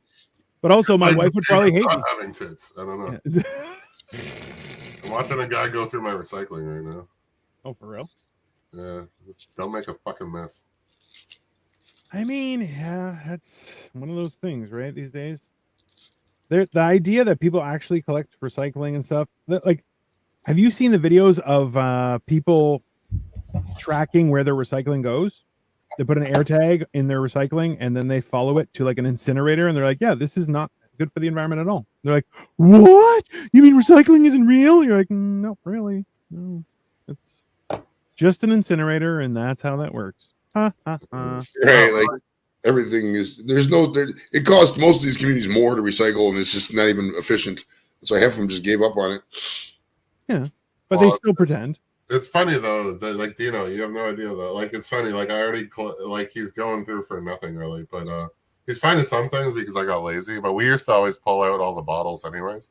Oh yeah, and like I have a whole bunch of them already. Yeah, but like you know we'd get like $100 a month and shit like that. Like it was decent. Yeah, that's pretty good. Yeah, because I live with a bunch of fucking alcoholics who don't have cars to return shit. Like I don't know. Or they don't even understand to return shit. They're all like new. Yeah. So that's also fair. I had I remember like what we would do with my dad's shop is we would collect all the steel turlings and then like take them once a month. If we were busy, you would take them once a month and you would make $100 at least. And we would make a couple $100 and then we would divvy. Everybody would get like a free lunch kind of thing. And you're like, yeah. My brother would just like he would work on, I guess, construction sites. I don't even know.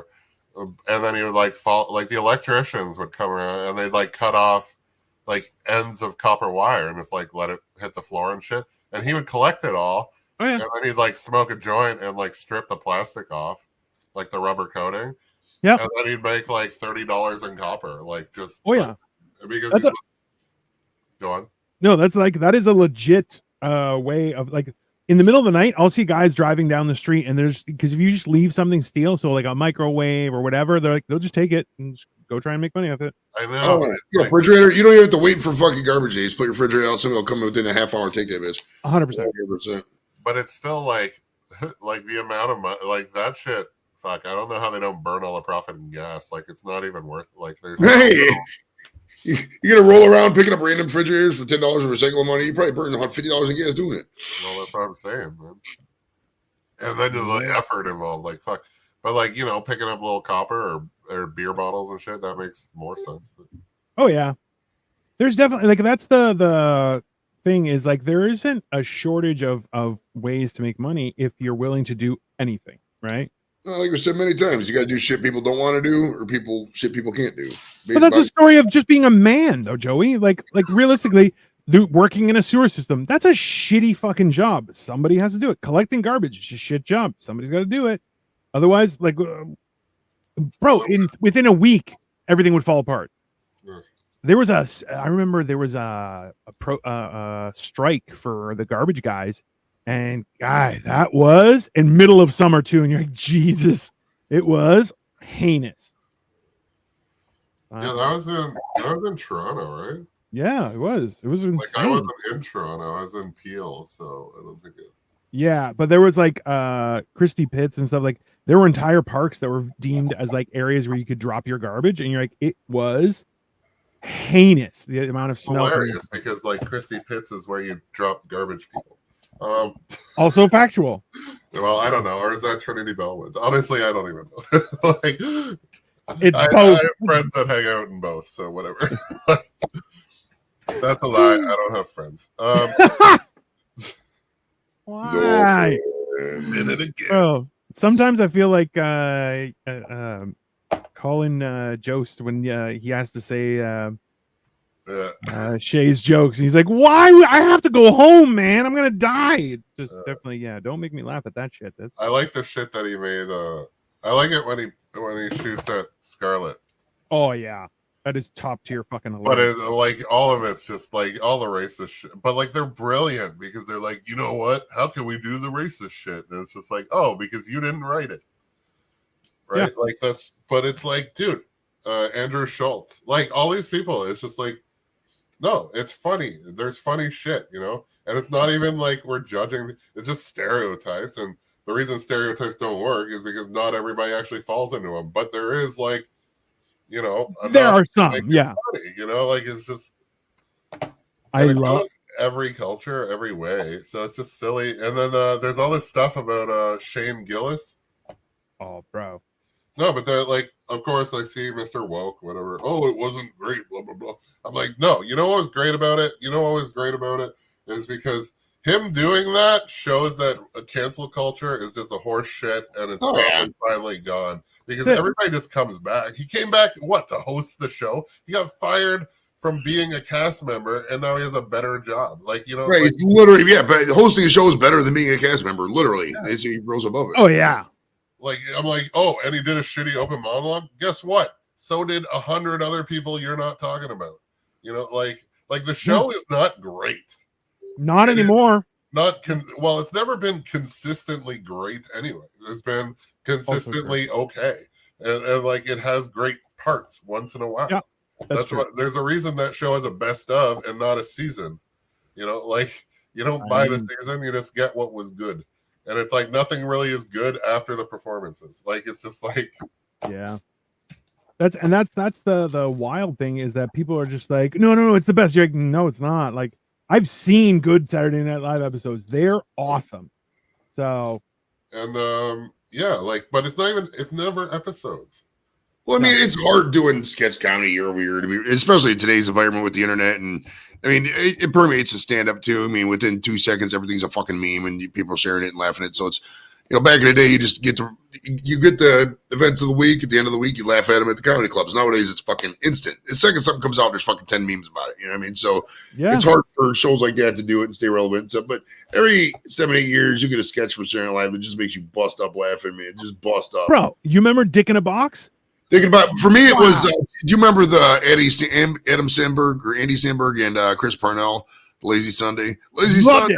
Up in the late afternoon. Oh, God, that was fucking gold, dude. That song was probably better than most rap songs of that year. It was a fucking great gold mine. I mean, that is a reasonable argument. There was like Chronicles of Narnia. And like, the Chronic, what goes of Narnia? Past that Chronic, what goes of Narnia? See, and then the Natalie Portman one, bro. Oh, yeah, that's the one. That's the Chronicles of Narnia. Is it? Yeah. The most recent one was the Mario Kart one was pretty funny. I fuck with that one. I can't remember who was the host, but they were just talking about Mario. You gotta watch it. Just type in Mario Kart SNL and it comes up. It's pretty good. But there's it's like I'm always just waiting for the news. Like there, and then there's no such thing as a good episode. There's just better than others, and there's really good sketches. And the odd time you'll get 2 or even 3, and then that's a great episode. But But the funny thing is, sometimes it's all crap, and not all the sketches even make it to TV. So it's like it's edited, and the best of was still crap. Like that's gotta hurt though too, right? Like you think about it, you're just like, bro, you suck that bad. It's fucking horrible, right? Well, I mean, if these people were entertaining enough, they'd have their own YouTube channel 2024. Am I right? I mean, it's part of what Square Table is talking about is it's funny that you're like, oh, I don't know how SNL survives in this immediate culture, but it's just like, how does America's Funniest Home Videos still go? Like, I don't like literally that's YouTube now. Like, you can find all this shit. Like, I don't know. Like, why is this a show for people that like the 3 people that have cable still? Like, I don't even understand. That is a fair question. Like, how is that not like? And are the people sending in the videos? I'm like, do they have to prove ownership? Like, can you just download something funny off the internet? Bro, that's like, actually, damn. That's a good point. The show, it doesn't even, and then it's still insane that they find unfunny shit to, like, first off, put on the show. Second of all, make win.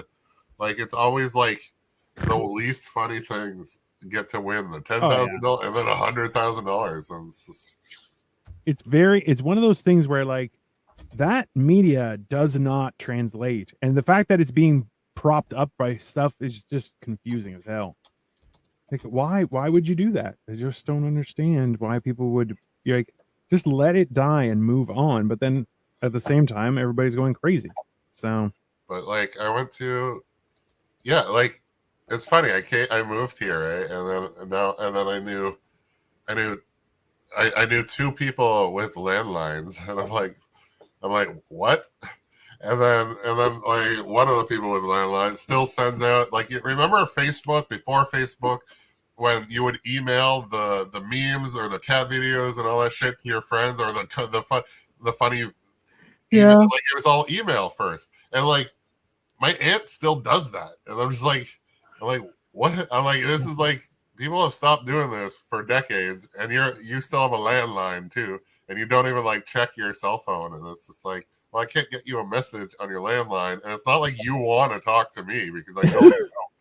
Well, those guys will eventually die out. I mean, it's those get legislated out. I mean, they're starting to talk already. They're going to just kibosh a lot of these landlines and just put in fiber optics. I mean, there's no need at all whatsoever for the plain old telephone system, as they call it, on the copper lines anymore. But that's the thing, is that is actually still something that will stand the test of time, right? Like, that's true. But I mean, nobody has the service. I mean, okay, everybody has the capability of landlines, but I don't have one. You don't have one. Who has one? I mean, we do, but it's not like, it's because for people overseas and stuff, that way they can get in touch with my in-laws and stuff. So it's for your there's a real purpose. It's not it's for your life alert bracelet. We know, bro. We know. Well, first off, they're quite old. Second of all, not exactly like, not about to learn new things. Well, that's also true. Forgetting old things. But I like when old people post on Facebook and they go, "Today's generation would have no idea what to do with this." Like, why would they need to know this? You know, they'll show a rotary phone or a butter press. Like, why the fuck whatever the fuck it is? Like, why the fuck would somebody today need to know what this is? Dude,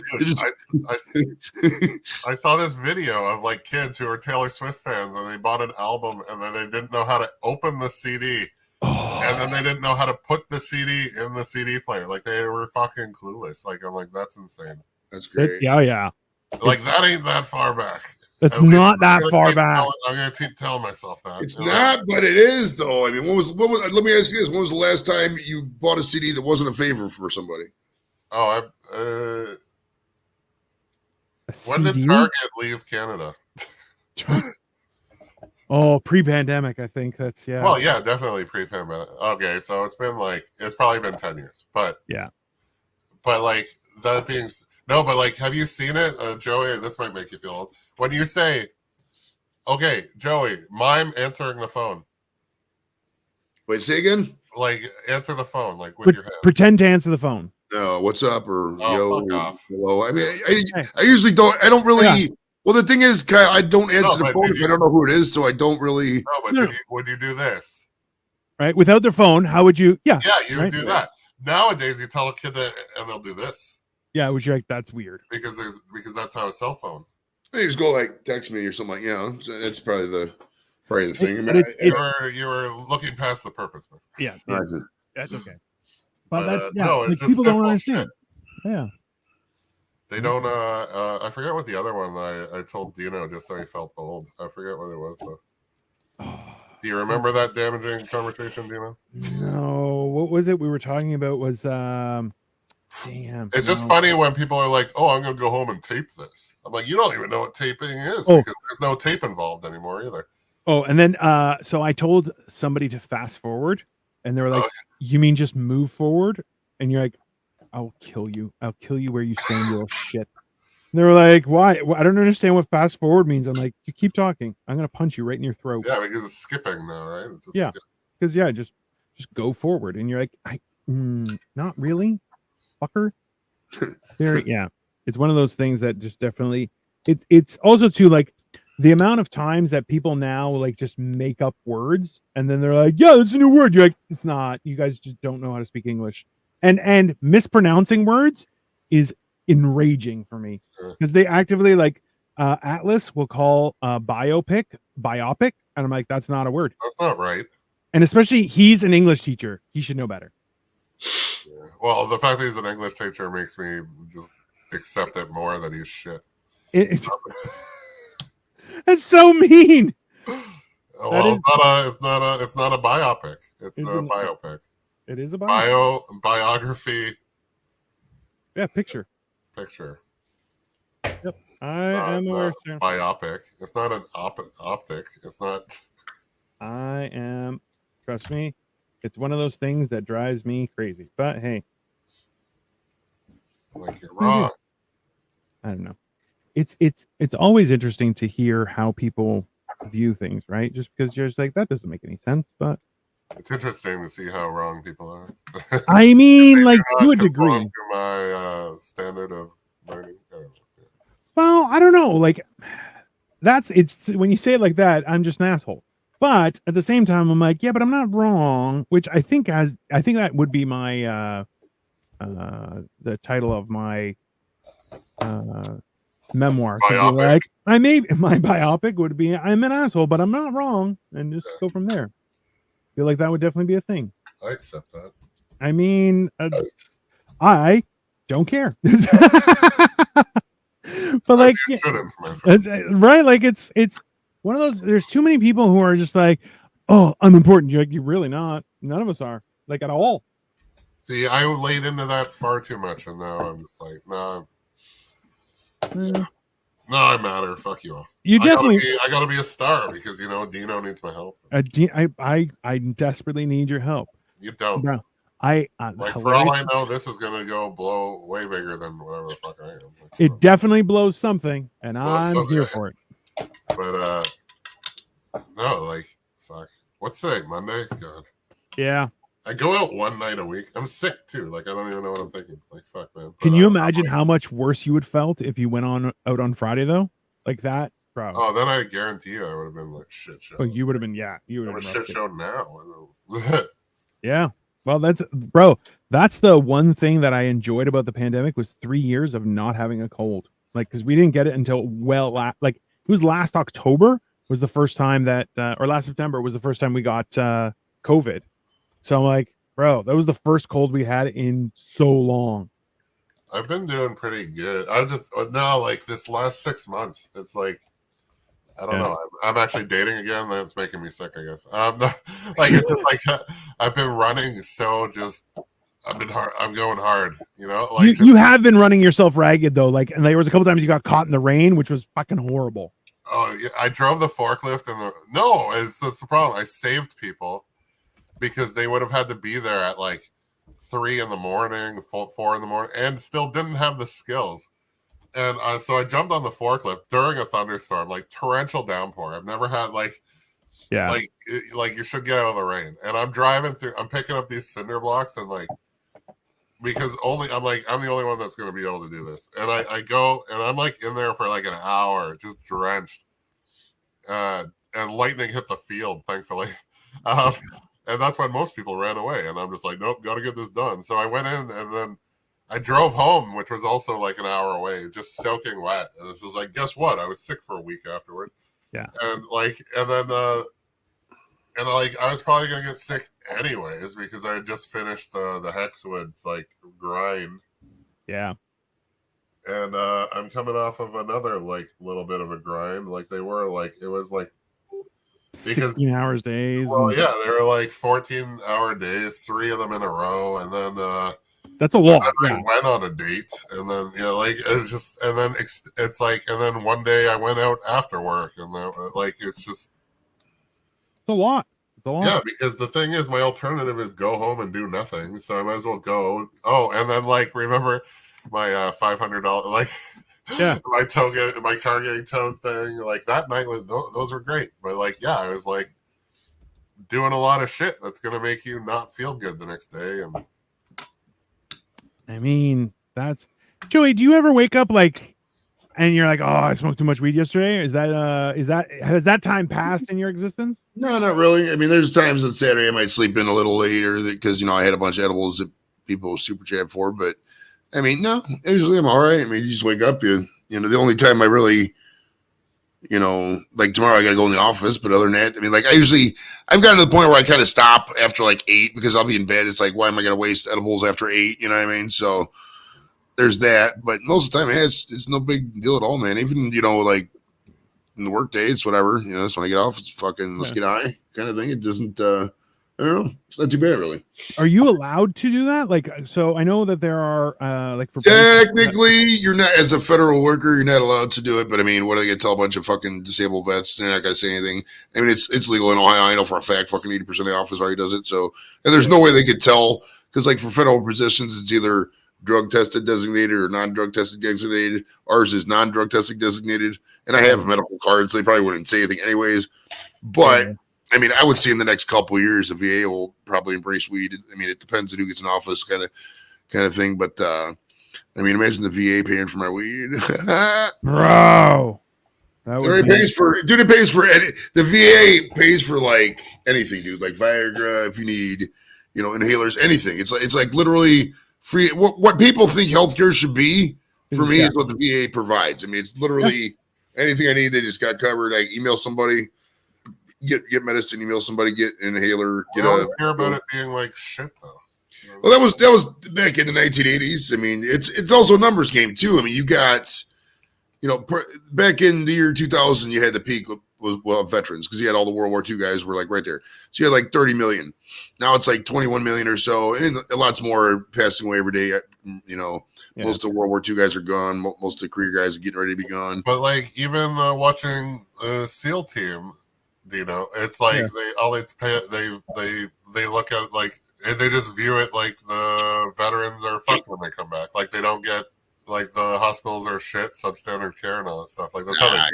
That's a complete misnomer. Now, I mean, as just a numbers example, per veteran spending in the Department of Veteran Affairs has went up 40% or 40 times.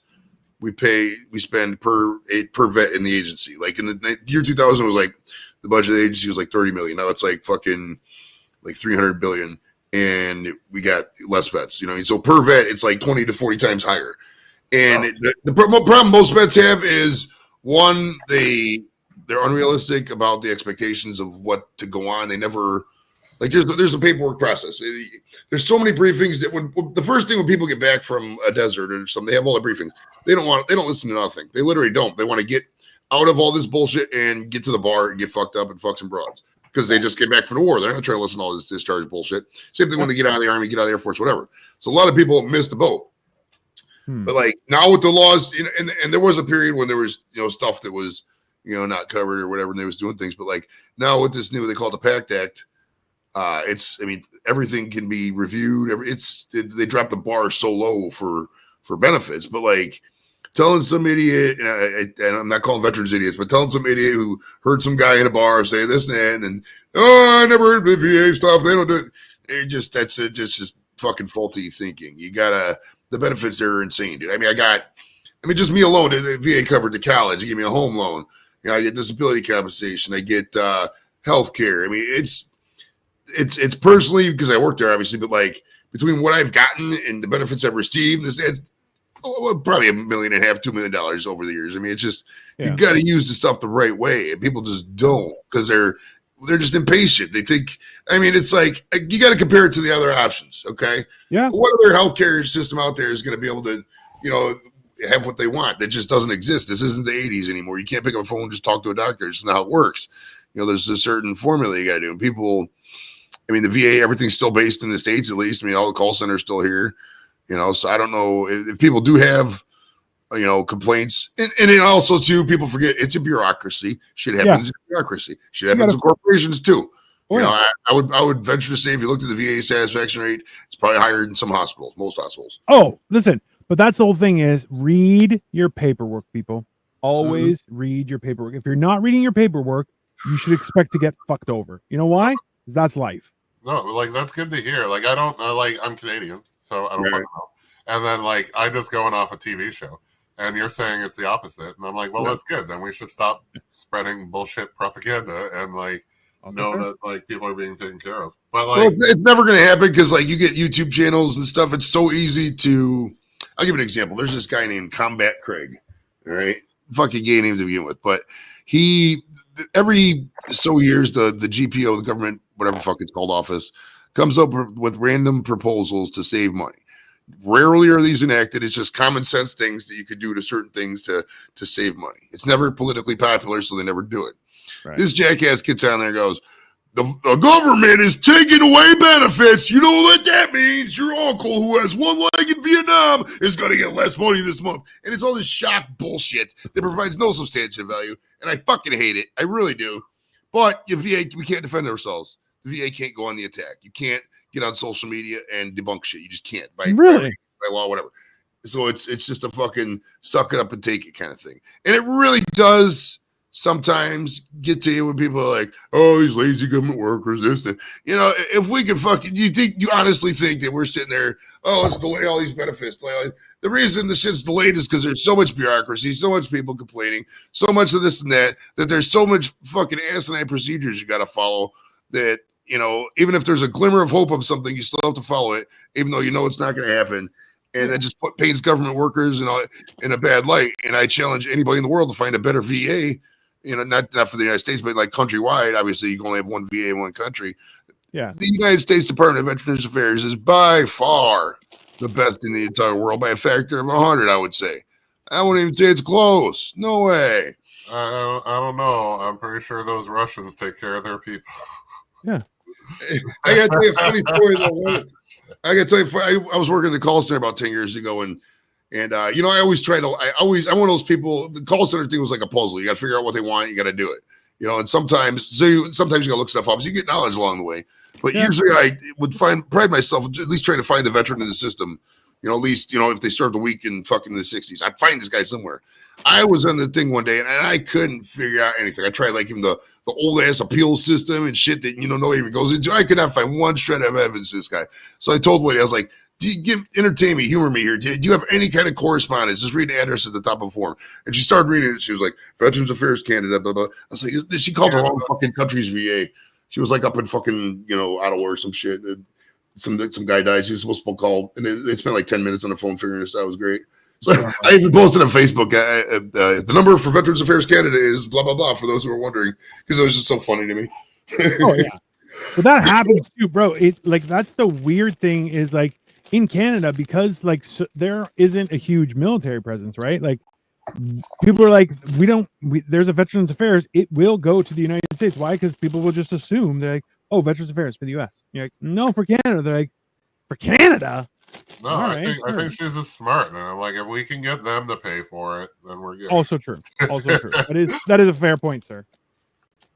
The funny thing was what people would call the most common random call I would get. It's probably changed now because a lot of these people are already deceased, but people would call and be like, all right, my grandfather served in World War II. My grandmother just died. I was told the VA will pay for the blah, blah, blah, whatever. It's like, they think the government's just going to cover the entire funeral.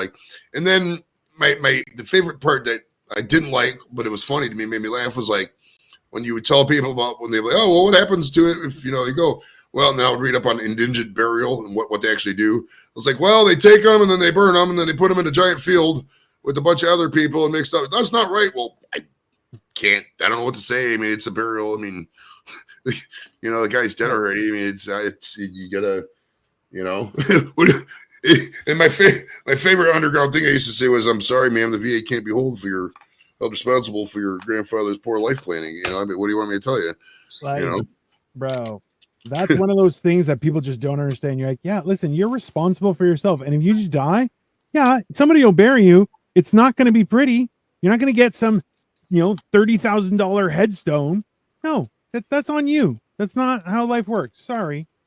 well, because eventually they dispose of the body, but you know, it's not like you get a dignified service with all this crap. Like nobody's paying for that shit. You know. Well, listen. My brother, when he passed away last year, was he didn't have anything, and his wife was like, "Yeah, we're just gonna cremate him," and I was like, "Okay." I held the box, bro.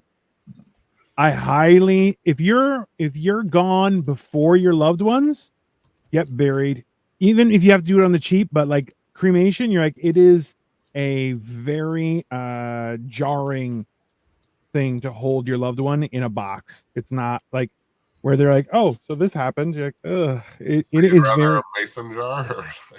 I mean, there are other options. Like, I'm of the opinion that I'm like, I either assume it's gonna be I'm gonna live forever and just become some sort of dragon in a cave, or I'm gonna be gone before anyone even knows it, and I'm just gonna, you know, I mean, yeah, just dump me in a fucking creek. I don't know, whatever. I don't. If you don't like, there's a thing like you can donate your body to science, and then if you do that, when they're done with you, they'll cremate you and return you for like, and that's how people are doing it for free, right? Oh, it's not bad. And then also, but I'm like, I don't know. Do I deny the world one of the biggest coffins? Like, I mean, it's a fair question. It's a fair question. We're gonna have to save up for that, bitch. I would like to be like stuffed and animated, but I know they would never do that because that would it'd be a little tacky. I wouldn't mind because I mean, you never know what the stuff they could do. If you could, you know, there's enough with AI right now, and there's enough, you know, YouTube video of me out there by now, enough Facebook posts to where they could pretty much ascertain my personality in a digital format. I mean, we think years down the road, 100 years from now, oh, I wonder what great grandpa Joey Edibles was like, and they could fucking put like an AI thing out there with the hologram, and I can interact and respond. You never know, man. So, can you imagine though, like if they're like in the future when things are very different?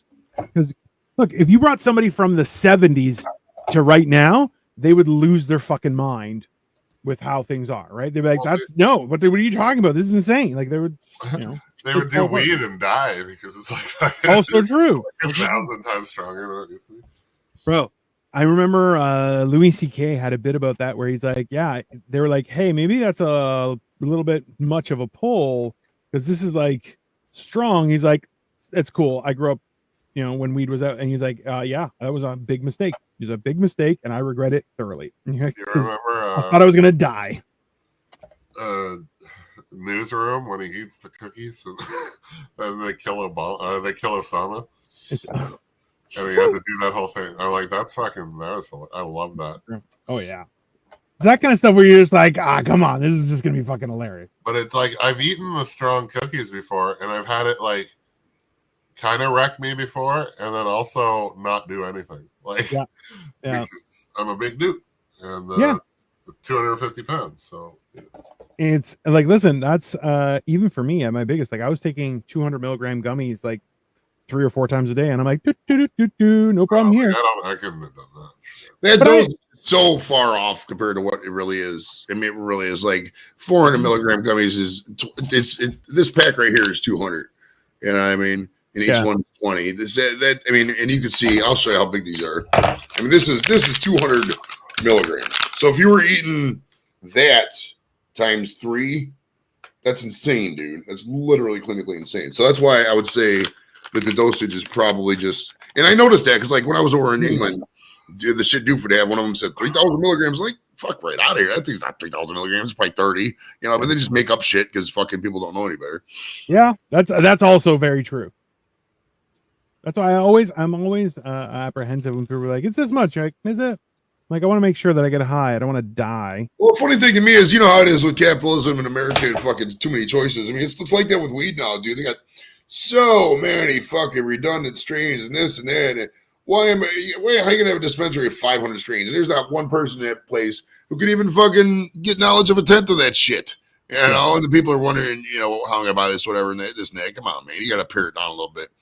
But they never will because for some reason, they love paralysis of choice. And we got too many choices in this country. That's what it is. That's why people are depressed because like they don't know what to do because there's too many things to choose from to do, and they don't know.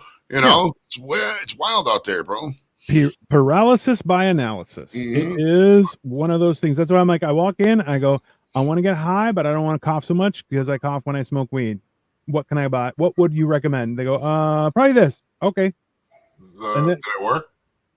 Sometimes it does, sometimes not. The best so far I've had was it's a company called 1949, and it was LA in brackets organic end bracket Kush. And that I don't know if I have any floating around, but they were really enjoyable. And wasn't too bad. Like cough wise, it was fairly mild, and I'm like, that's perfect. That's exactly what I want. But I went into the pot store because somebody, the ex-wife, I guess, told me like, oh, she's been smoking this, which is funny because she wouldn't smoke when we were together. Anyways, but she was smoking, and then I went looking for it, and I'm like, and then they're like, no, we don't have it. And I'm like, you guys kind of just have all the same shit. And he's like, but the thing, he's like, there are over 3,000 items on the list. And I'm just like, holy shit, but like, why is nobody carrying the other 2,000? But like, right, that's a lot, but also just like, I don't know, why do they all have the same? The only thing in the store is the good stuff, I guess. We could like, what gets left out? I don't even understand. There's this guy I know. Well, I don't know him, but there's this girl that I think it's Kim's stepdad's like the girlfriend's daughter or whatever. But her boyfriend's name is Mike Miles. It's like the fakest sounding name ever. Mike Miles. Angie, I'm building Sesame Street. That's what's happening right now. This is the back, and I'm on to it's the second last bag, so we'll see what happens. Anyways, yeah. Sorry, Joey, go ahead. Mike Now you just muted. Mike Miles. Tell us, Joey. You're muted. Oh, thank you. Look at you. We're live with Tino and them guys. Absolutely. I'll put this in the refrigerator. Pat brought gifts. He brought gifts over. That's cool. Well, because he knows he's going to give gifts too. I feed my people. Pat's my number one consumer of cookies, so I hook him up. You know what I mean? As you should. Pat single-handedly put 3 kids of mine through college. Yeah. It's you know. What's up? What's happening, bro? Say hi to him, bro. How you guys Pat doing? shaved his beard. I did. Why? Are you communist? It was just time. He's gonna. I'm gonna grow it back. Hey, let me ask you this: if you gave me, and I'm not saying doing this, but have you thought to shave your head? No. No. Okay. No. You try it once, bro. No. Joey, I've been thinking about it. The problem was that the time that I was going to shave my head was when I was driving and got hit by that car. So like immediately, as soon as because I didn't get there, and I was like, all right, God, I'm not gonna cut my hair. I was gonna shave my head. And I was like, that's it. I'm doing it. I'm shaving my head. No, I got these ones left, and these ones. I'm mailing these ones out, and I make some more. They're so good because I want to get them out while they're still fresh. Oscar's not there. Oscar's not here yet, but he's coming. Angie, I got a package coming for you as soon as I drop it in the mailbox. So probably the way the mail goes to Maryland, probably like fucking Friday. I know you can mail these. Yeah, I can mail them. I don't think they never said anything. Just so you know, Angie, it's just his wiener. What are you sending you? A picture of my wiener. He cut his dick off and mailed it. Packed it with fucking packing peanuts and shit. I mean, that's probably what he's gonna do. Packing penises. Packing. You should do that. Packing penises, just packing peanuts shaped like dicks.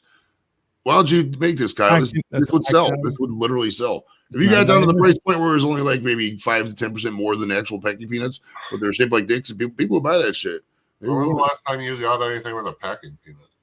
I whenever I got something from Amazon, I mean, if it's something breakable like one of these candles or whatever from Bed Bath & Beyond, I think that's what it's called. Bath & Body Works, sorry.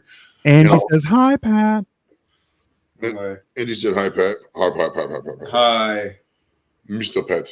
Mr. Pat, thank you for coming to the chat. That's what the guy in the Indian chat says. Yeah. Joe Biden still keeps sending me emails. I know it's not from him because he does not work a computer. What do you think, man? About Joe Biden? Are we weird? I'll grow it back. You kept a little douche lip there. Okay. No, I did. Okay. I did shoot that off. Did you? I got a creepy smile, you know.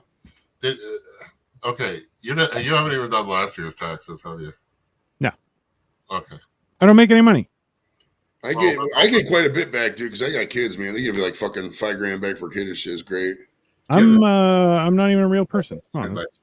You got the rest if you want. Yeah, we haven't proven Dino exists. Yeah. There's a very good chance I don't exist. You cannot pick out 4 pictures What did you say, Kyle? You can pick out 4 pictures of Bridget. I'm gonna have those for myself. That's all I'm gonna do. Makes more cookies. That's I'm gonna run the top of them in the house real quick. You cannot press the Dino on them. I am not a robot button. Don't send messages to my messenger to a bunch of people. That is factual. Not. There is a good chance that I'm not a real person. Right, go away. I mean, that's fair. Okay, so while he's gone, Pat, move everything around. Move everything. Change his 2 shirts in the back. Switch the spots. Do stuff like that, please.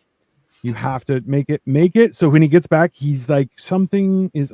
It's got to be small enough that he may not realize, but big enough that we'll all know. See, it's like even the actors are like not right. Perfect. Okay, there he goes. Oh, what else should I do? I don't know. Maybe we can actually see. Move his mouse to the other side of his keyboard. Oh, he'll notice that. He hasn't been jerking up. I mean, he'll notice it. He'll notice that because they have to move. In order to do that, I got to move the cord all the way around. It's fucking wired. Hey, so's mine. That's even funnier. Oh, God. What else?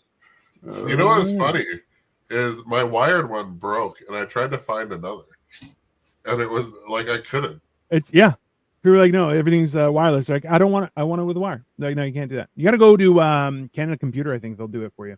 The fact is, the battery actually lasts like a year, so it's not even like. Really? Yeah, I thought it would be a bigger deal, but it's not. Like, it's just. It's pretty powerful. Should I fuck with his medication? I'm just kidding. I mean, absolutely.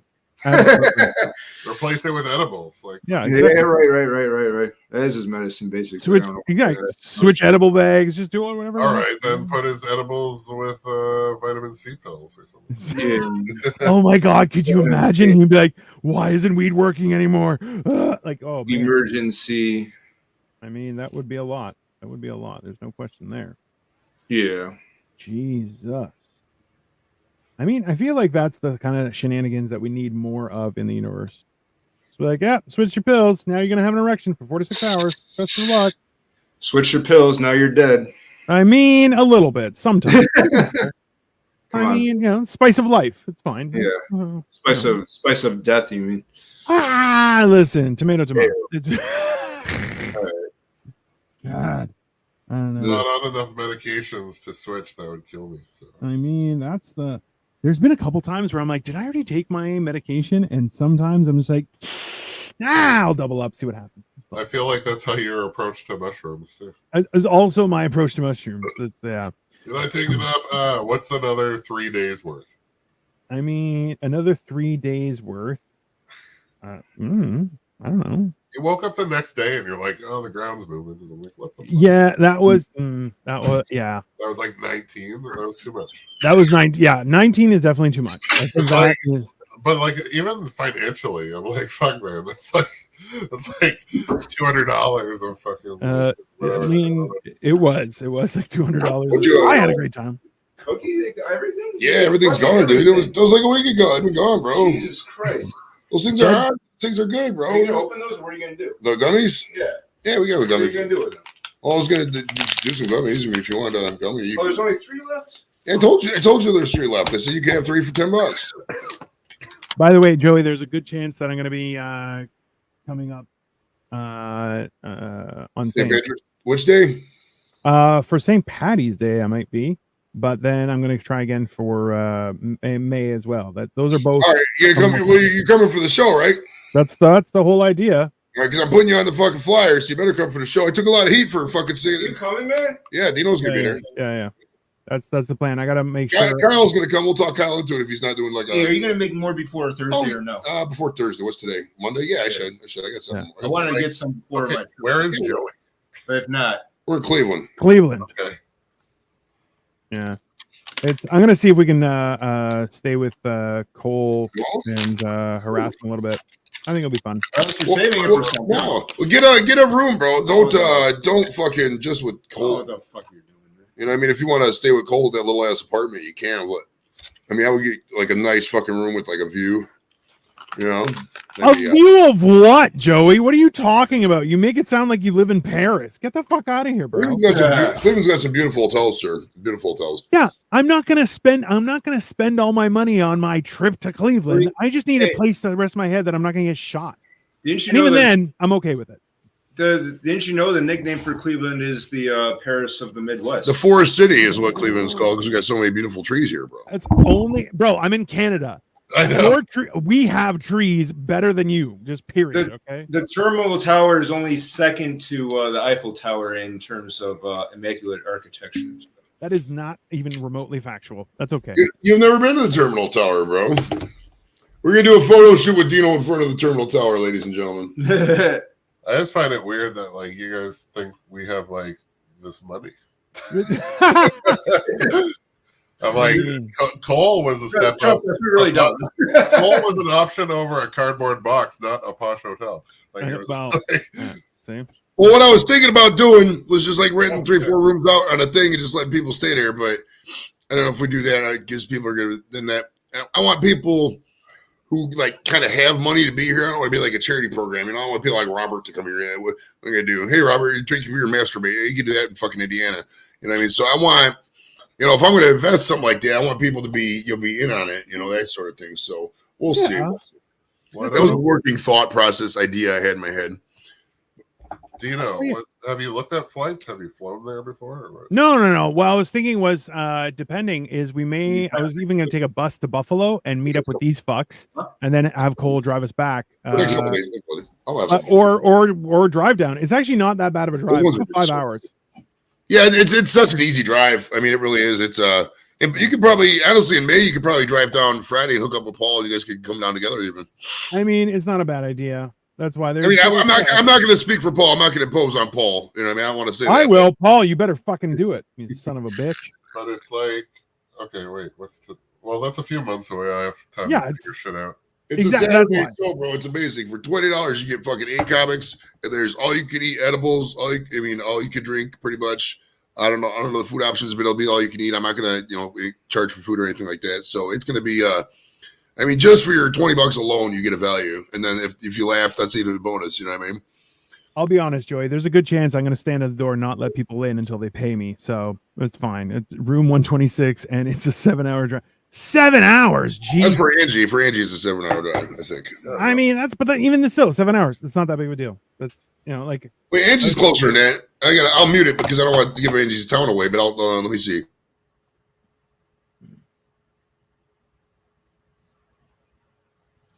Where is it?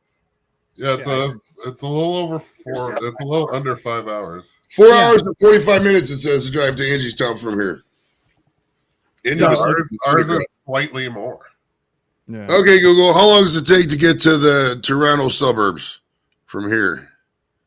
4 hours and 50 minutes. I found these results on search. Give me a Toronto suburb that's right near the thing. I know. Say Toronto. Just all right. Okay, Google. How long does it take to get to Toronto from here? With light traffic, it will take you 4 hours and 58 minutes to get to Toronto. Not bad at all. How have we never been to Toronto? You never been to Toronto? No. Toronto's a great city. I've been to Niagara Falls probably half a dozen times. I've been to Windsor once. Bro, Niagara Falls is super fucking sketchy. Yeah.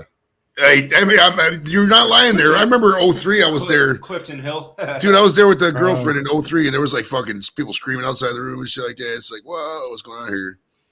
Back in the day, man, that was the cheap vacation was Niagara Falls. We did. Dude, hotels in the Canadian side were like $30, $40 a night. It was so cheap back then. Yeah.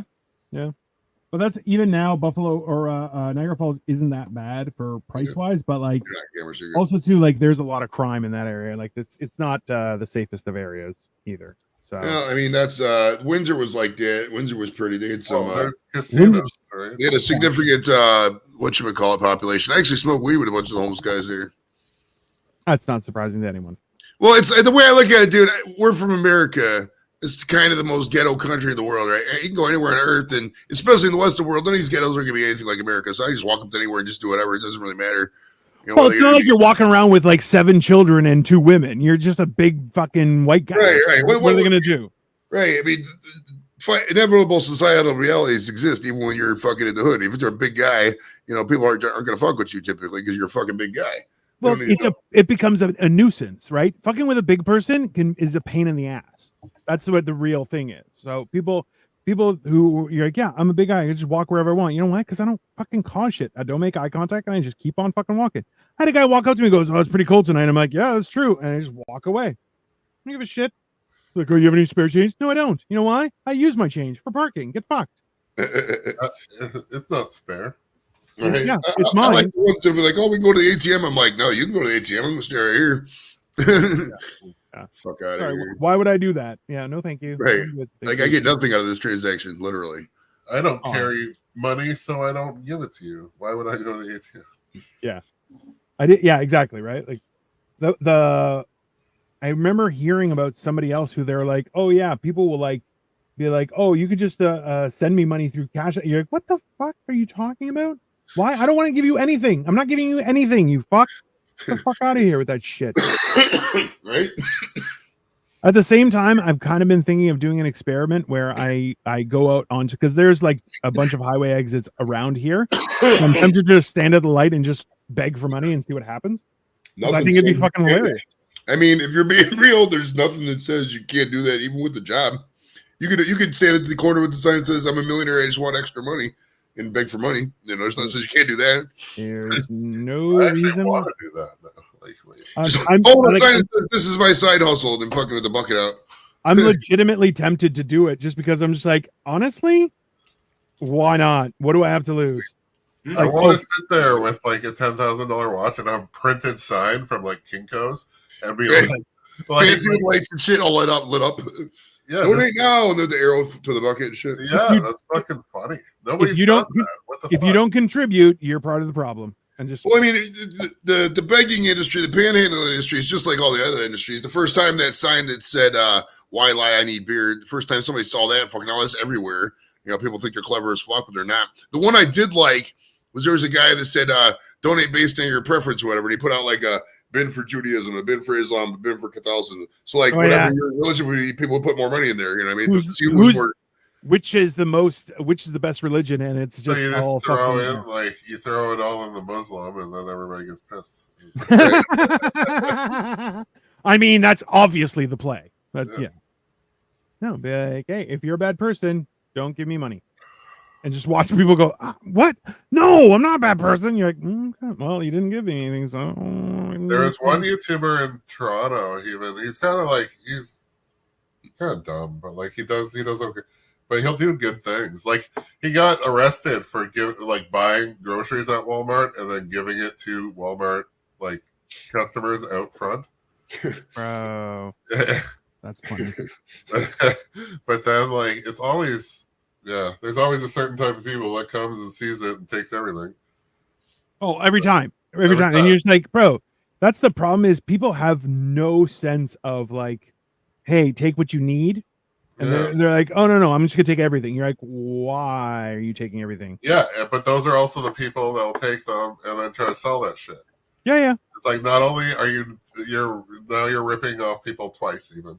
Yeah. Like there was a dude, like people are starting opening up their own little Blockbuster boxes.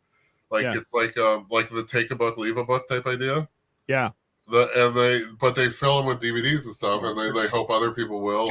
But there's still a monetary value, so people will clean it out and try to sell them for like $2 online and shit like that. Yeah. Well, those book we have those. They'll call them little libraries and shit, and those are just.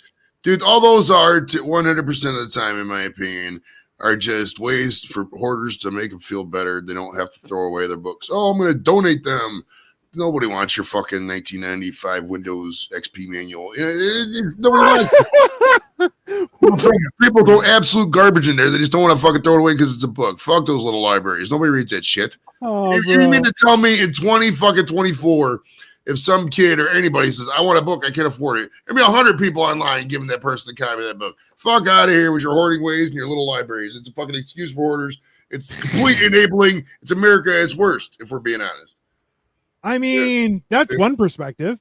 I mean, I just being on this is so rewarding because it's so random to find the things that trigger Joey. Yeah, it's hilarious, but it's fucking gold every time because so angry about it. He's like, "Get the fuck out of here with that shit!" Pretty Little Library. Fuck you. Yeah, 100%. Like, fuck you, fuck your library. How do you want to read? No reading for you, son of a bitch. It's like, oh well. I love it because I don't even remember the last one, but it was just so fucking good. Well, I mean, we kind of keep libraries around under this fucking precipice that kids are all of a sudden stop fucking looking at YouTube and go to the library and act like it's 1860 again. It's not fucking happening. I mean, libraries are a dead medium. I mean, they're cool for internet access for people who don't have internet, but even then, who doesn't have the fucking internet? I mean, the pandemic proved everybody has the internet. So, I mean, at this point, it's just kind of meeting places for fucking alcoholics, shit like that, community stuff. Other than that, libraries are, whatever. I mean, it's I mean, I know that that's true, Joey, but I really don't want it to be as well. Well, I feel, I mean, trust me, I'd love a world where, everybody will be up at the library, we'll read a book. It just doesn't happen like that anymore, dude. It doesn't. Yeah. Toronto's library was pretty decent, but they had like a cyber attack. So they shut down like all their online, which the problem with that is that's the way you get books shipped from other locations. And my location might as well be a toilet. Like there's nothing there. You get stuff sent there, more or less. Yeah. Like there's just top sellers type shit there. But yeah. No, and that's a real fucking thing where like, bro, you can get like the Toronto Public Library, like you can get stuff shipped from other branches and stuff. Like it's a really resourceful thing, but you're like, people are fucking assholes, right? Like they just will just destroy that resource, and you're like, why? It's a good resource, you fucks. Well, if they got cyber attacked, I'm like my library card is gonna fucking do anything for anybody. Like I don't know. But now like the system is down. So if I go to a library, first off, the librarian better know what the fuck's on the shelves. Second of all, you can't get others back, and it's all just. But it's like the books I want are never there. Like they always need to be shipped in. Yeah. But I see people online selling books, and I'm like, dude, like, and it's like no negotiation. I'm like, dude, this book that you're selling for $20 is $16 on Amazon. Like, what the fuck? Like, yeah. I'm like, why are they selling them for? That's it. Well, dude, how many people out there? If you want to find out if there's too many of something, ask for something in public and see how it goes. If you want a prime example, hey, does anybody know who does T-shirts? There's fucking 3-4 jackasses in every city that somebody knows. Oh yeah, nobody can beat Aunt Mimi. She does a great job. Can she beat fucking Teespring or any of the online bullshit? Of course she can't, because she's using the same goddamn service that we are. Same reason travel agents don't exist. You got to adapt. The internet killed some industries. I mean, I don't know why I'm picking a travel agents here, but like, if you're a travel agent, why? Like, everybody can look at the internet. What purpose does this person have? There's none. Also, sorry, God bless you, but I mean, there's nothing that a travel agent can do that I can't do myself.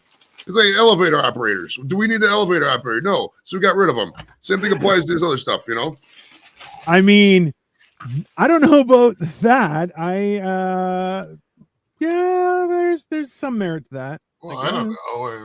We didn't need people to fucking bag our groceries, but it was nice. And now we have to do it ourselves, and we have to pay for the bag, and we have to fucking cash ourselves out. Like, what the fuck are we doing? Joey, have you ever been in an elevator that has an elevator guy? Yes, in Mexico. It was fucking annoying. Really? Yeah, because it's like, was it annoying because he was Mexican?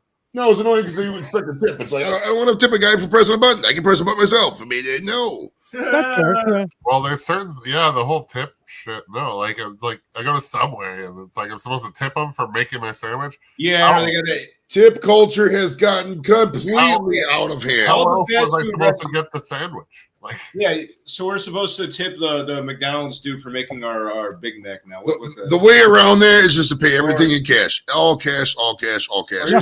Dina will understand. We're supposed to tip the Tim Hortons guy for making our glazed donut. This way, Dina. It's gonna. They flip it around, and then right in front of them, they're like, "It's gonna ask you a question." I don't care if you're staring right at me. The answer is gonna be no. I mean, I that's why I came to the drive-thru. That's why I walked into the store, is because I don't want to pay fucking delivery fees. I don't want to tip people. That doesn't make no sense. Like, it's Bro. out of control. These machines are built in with it now. It's literally built in with it. How long before we're at the gas station? We're getting gas. Oh, it's going to ask you a question. For what? You know what I mean? Fuck this shit. Bro, so when we were driving, we were going through Pennsylvania when we were coming to Cleveland with Orchid, and I gave the guy a $2 tip because we're in Pennsylvania. I think it's Pennsylvania. You can't pump your own gas, which I'm like, oh, that's fine. Okay. He did it. He was very polite. I got the service, moved on, done. Okay, no problem. But it's like people like that. I'm like, yeah, he did something for me. That's okay. If you didn't do anything, then fuck off. Why am I like eat shit and die? Are I supposed to tip you for your bare minimum job? Like, yeah, well, that's the other thing, right? Like, how am I tipping for you to make the sandwich? How was I supposed to get the sandwich? Like, fucking, somebody had to make it. Like, I told you what to put on it. Like, you didn't even make it. I did.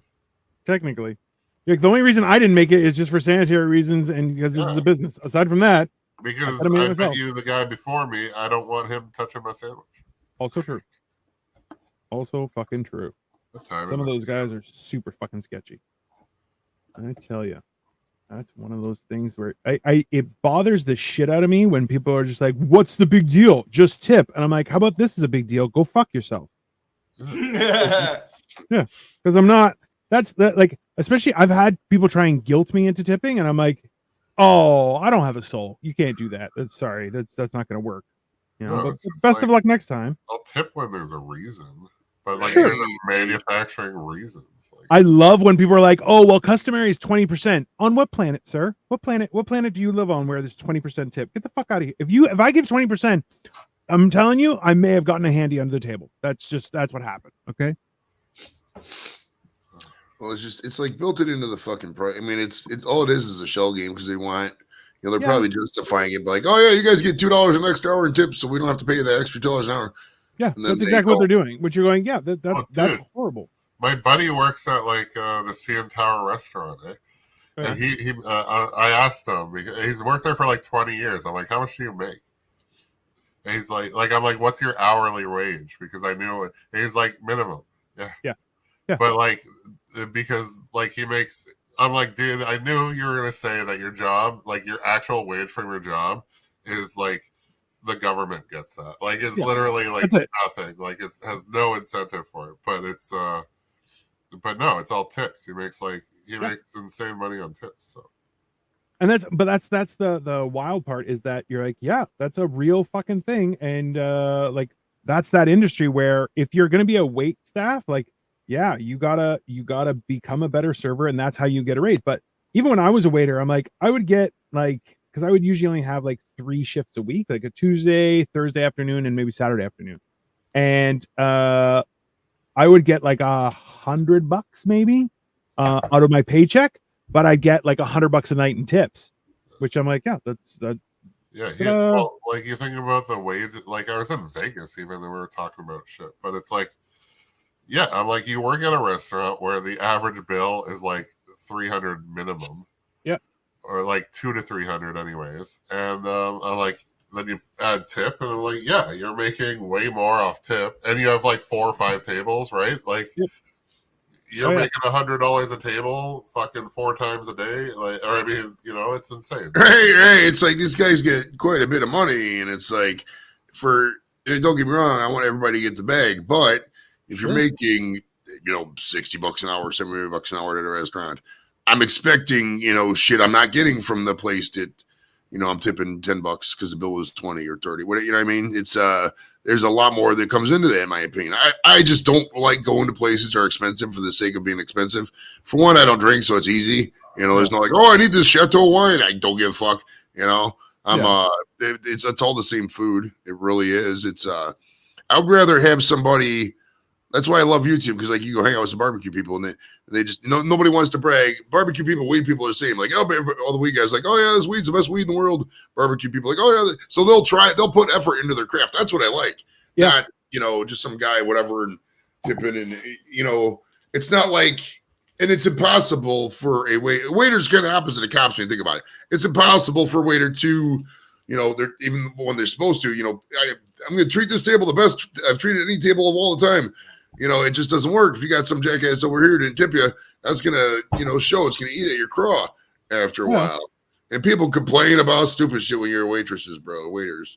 No, but like they, no, but it was a better service, and it's a higher, it was a higher quality place. Like, I don't know about the CN Tower. He tells me mixed reviews, but it was, but no, like I was in Vegas, fucking Ramsey Pub, and like there was something wrong with my father's wife's salmon, and they didn't. It was like undercooked, and then she got a brand new salmon. Like it wasn't even like they didn't even throw it back on. Like they cooked her, and then the waiter waited there until he's like, "I want to make sure it's proper," and then so she checked it. But like, yeah, that's a different service, right? They earn shit. But that's the thing. That's an extra. Like that's what you're paying for. Even like when you're like, yeah, if I need water, I get just go. I need some water, and I'm gonna have water. I don't have to, let me wait for no. I'm paying to be served.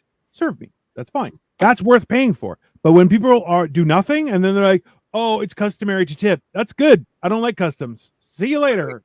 Right. I mean, it really should be like a certain amount for if it's, the guy just cleans off the table and, we give that guy $5, as opposed to, if it's one of those places where you kind of just get the food dropped off once and you serve yourself drinks kind of deal. You know what I mean? And there's no delineation. That's why it's like, I just don't get I get it. It's corporate America. They'll squeeze every fucking penny out of you until your people will die because that's how capitalism works. But like, I mean, where's the incentive for anybody to tip on takeout? Like, they're going to make it the same product all the time. It's not like I get it faster if I tip. It's not like DoorDash. DoorDash, you tip. You're an asshole if you don't over tip on DoorDash. Sure. That's For one, you shouldn't be getting DoorDash to begin with because it's a fucking stupid service. But I mean, if you are going to use it, and if you're out of town, you don't have a car, whatever, and you have to use it, you should be over tipping on that shit. But I mean, if I'm in the drive-thru getting Starbucks, or if I'm walking into the Burger King or wherever the fuck it is, picking up food at the B-Dubs or something, there shouldn't be an option for that. There's a reason I didn't fucking eat in because I don't want to tip. Like, no. I mean, that's the truth, though, right? Like, people are asking for a tip just because if the employer sets it up for you that they ask for a tip, they can automatically pay their staff less. Which you're going, yeah, that's a scam. You're scamming people, and they're like, no, we're trying to make things better. You're like, for who? What are you talking about? No, but I asked the employees because I'm like, when you're like tipping with like a thing with like a device, I'm like, do you even see this money? And then sometimes they say no, and then other times, like the pot shop has a tip thing, and they're like, "Yeah, we get it. It all gets divvied up." So good for you guys. Like, go fuck yourself. I don't. Well, I don't. I tip there sometimes because they give me like advice, ideas, and shit, or like I'm like, what should I get? Recommendations and stuff. Plus, I don't know. They listen to my bullshit. It's fun. So I'm usually going in there. I'm like, oh, what happened today? And it's my mushroom trip, the DMT. I'm like, fuck. I'm like, I was coughing my ass off, couldn't breathe, but the room was shrinking, so I didn't know which to fucking deal with. Bro, I was telling you. So I did 7 grams of mushrooms on Friday, Joey. And I ended up I was tripping balls so bad that I couldn't figure out how many fingers and toes I had. Like every time I looked, like I moved my hands, like they would change. And I'm like, I'd have like extra finger. Like it was the trippiest it was really enjoyable. Wow. Yeah.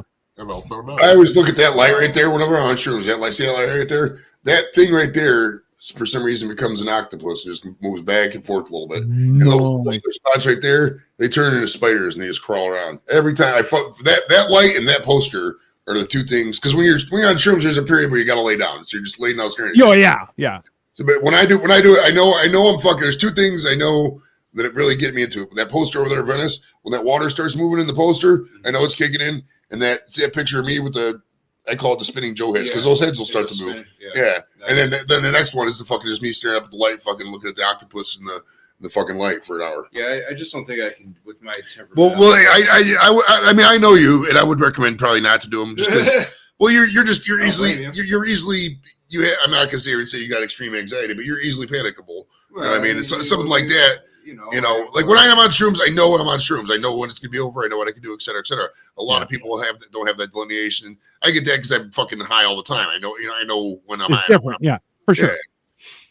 Bro, that was the first time I did it. I did it with Kyle, just because I'm like, I don't know what to expect. And a few times he's like, everything's okay, and I'm like, are you sure I'm not dead? And he's like, nope, probably not. And then we did it for the first time. We did it on the way down to Kansas City. The Browns were playing the Chiefs, and we fucking had a blast. There was this random rest stop in, I think it was Indiana or somewhere on the way there, and there was this fucking 500-pound guy, dude. He was at least 500, and he like turned this way, and we all swear this guy just disappeared. Like normally, like you go this way, you see him going out of thin air. This guy disappeared. We all saw it. It was fucking hilarious, bro. That will definitely fuck with you. Was it Dino? There's a good chance it was me. There's not many 500-pound people. It probably was Dino. I mean, I do travel, so one of those things. Traveling's fun, bro. As soon as the schedule comes out for the NFL, we're gonna make some fucking plans. Are you going to be on some trips this year again? Vegas, baby. Let's do it. Vegas. You're doing the Vegas one. I'm doing the Vegas one if it's. I mean, it all depends when the days are. Obviously, yeah, that's true. They're probably gonna start out in Brazil. That's the rumor. They're gonna play the Eagles in Brazil, and then the week 2 is the fucking Rod Stewart concert. That's a rumor now? Yeah, so it might be. It's the first 2 weeks we're not even gonna be here. So you ain't going to Brazil. No, fuck. I looked at the flights. They're like $1,000. I ain't paying that shit. I gotta get a passport. No, but I think beginning with the LA trip, we should do an outrageous trip. Well, there's a New Orleans this year, and New Orleans. I've never been there. Dude, New Orleans is fucking banger, man. I've never been to Vegas either. It's one of the most fabulous and ghetto cities you're ever gonna see at the same time. What's the deal with Bourbon Street? Now you're not supposed to go. Bourbon Street. Well, have you ever been to Nashville? You ever been to Nashville? No. Okay. Well, it's like imagine when they block off a street for a festival. It's kind of like East Fort almost. Bourbon Street. Like you can't drive down Bourbon Street, but you can walk down it. And you can drink while you're walking. Oh, it's fun, bro. It's so fun. I've never been. I know. We went to one bar. And this one bar, this fucking they got this thing where they give you like these test tube shots, and the chick like grind up on you and shit. And there was just one. She's like, she encouraged you to play with her titties, and she felt your dick and shit. That was hot, but like I mean, it's just debauchery. Chicks want to show. I mean, if it's kind of like, I mean, it's as with anything, the chick's got to be attracted to you. I would think if she wants to show your tits, kind of deal. Probably. I mean, it's not like any random broad's going to do it for beads. I mean, if you're there during, it's funny with the Mardi Gras thing. Like a lot of these websites and everything co-opted a lot of that shit. You'll see some chick who wants to do my tits, and she's doing it, but she's holding up a sign for cammodels.org or whatever the fuck it is, while she's dancing, keeping it in the shot. Yeah. But I mean, just the bars itself, it's really cool. You go in there, and most of them are they have the decks and shit, but you just buy the cup, you get a little cup with beer or whatever the fuck you're drinking, and fun. But we hooked up with this random group of rods, and I fucking made out with the one, was playing with the one's titties and shit. It was fun, man. I mean, yeah, you would like it, bro. For random hookups, it's a good spot, bro. It really is.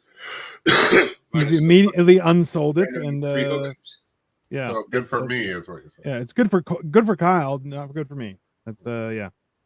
Well, I mean, you could bring Victoria and do whatever if you wanted. If you're just going for a party, I mean, it's whatever. I mean, it's if they don't have weed there, so you'd have to figure that part out. I mean, I'd probably bring edibles, The damage is done, Joey. You fucked me, you son of a bitch. That's all right. I'm just not allowed to go.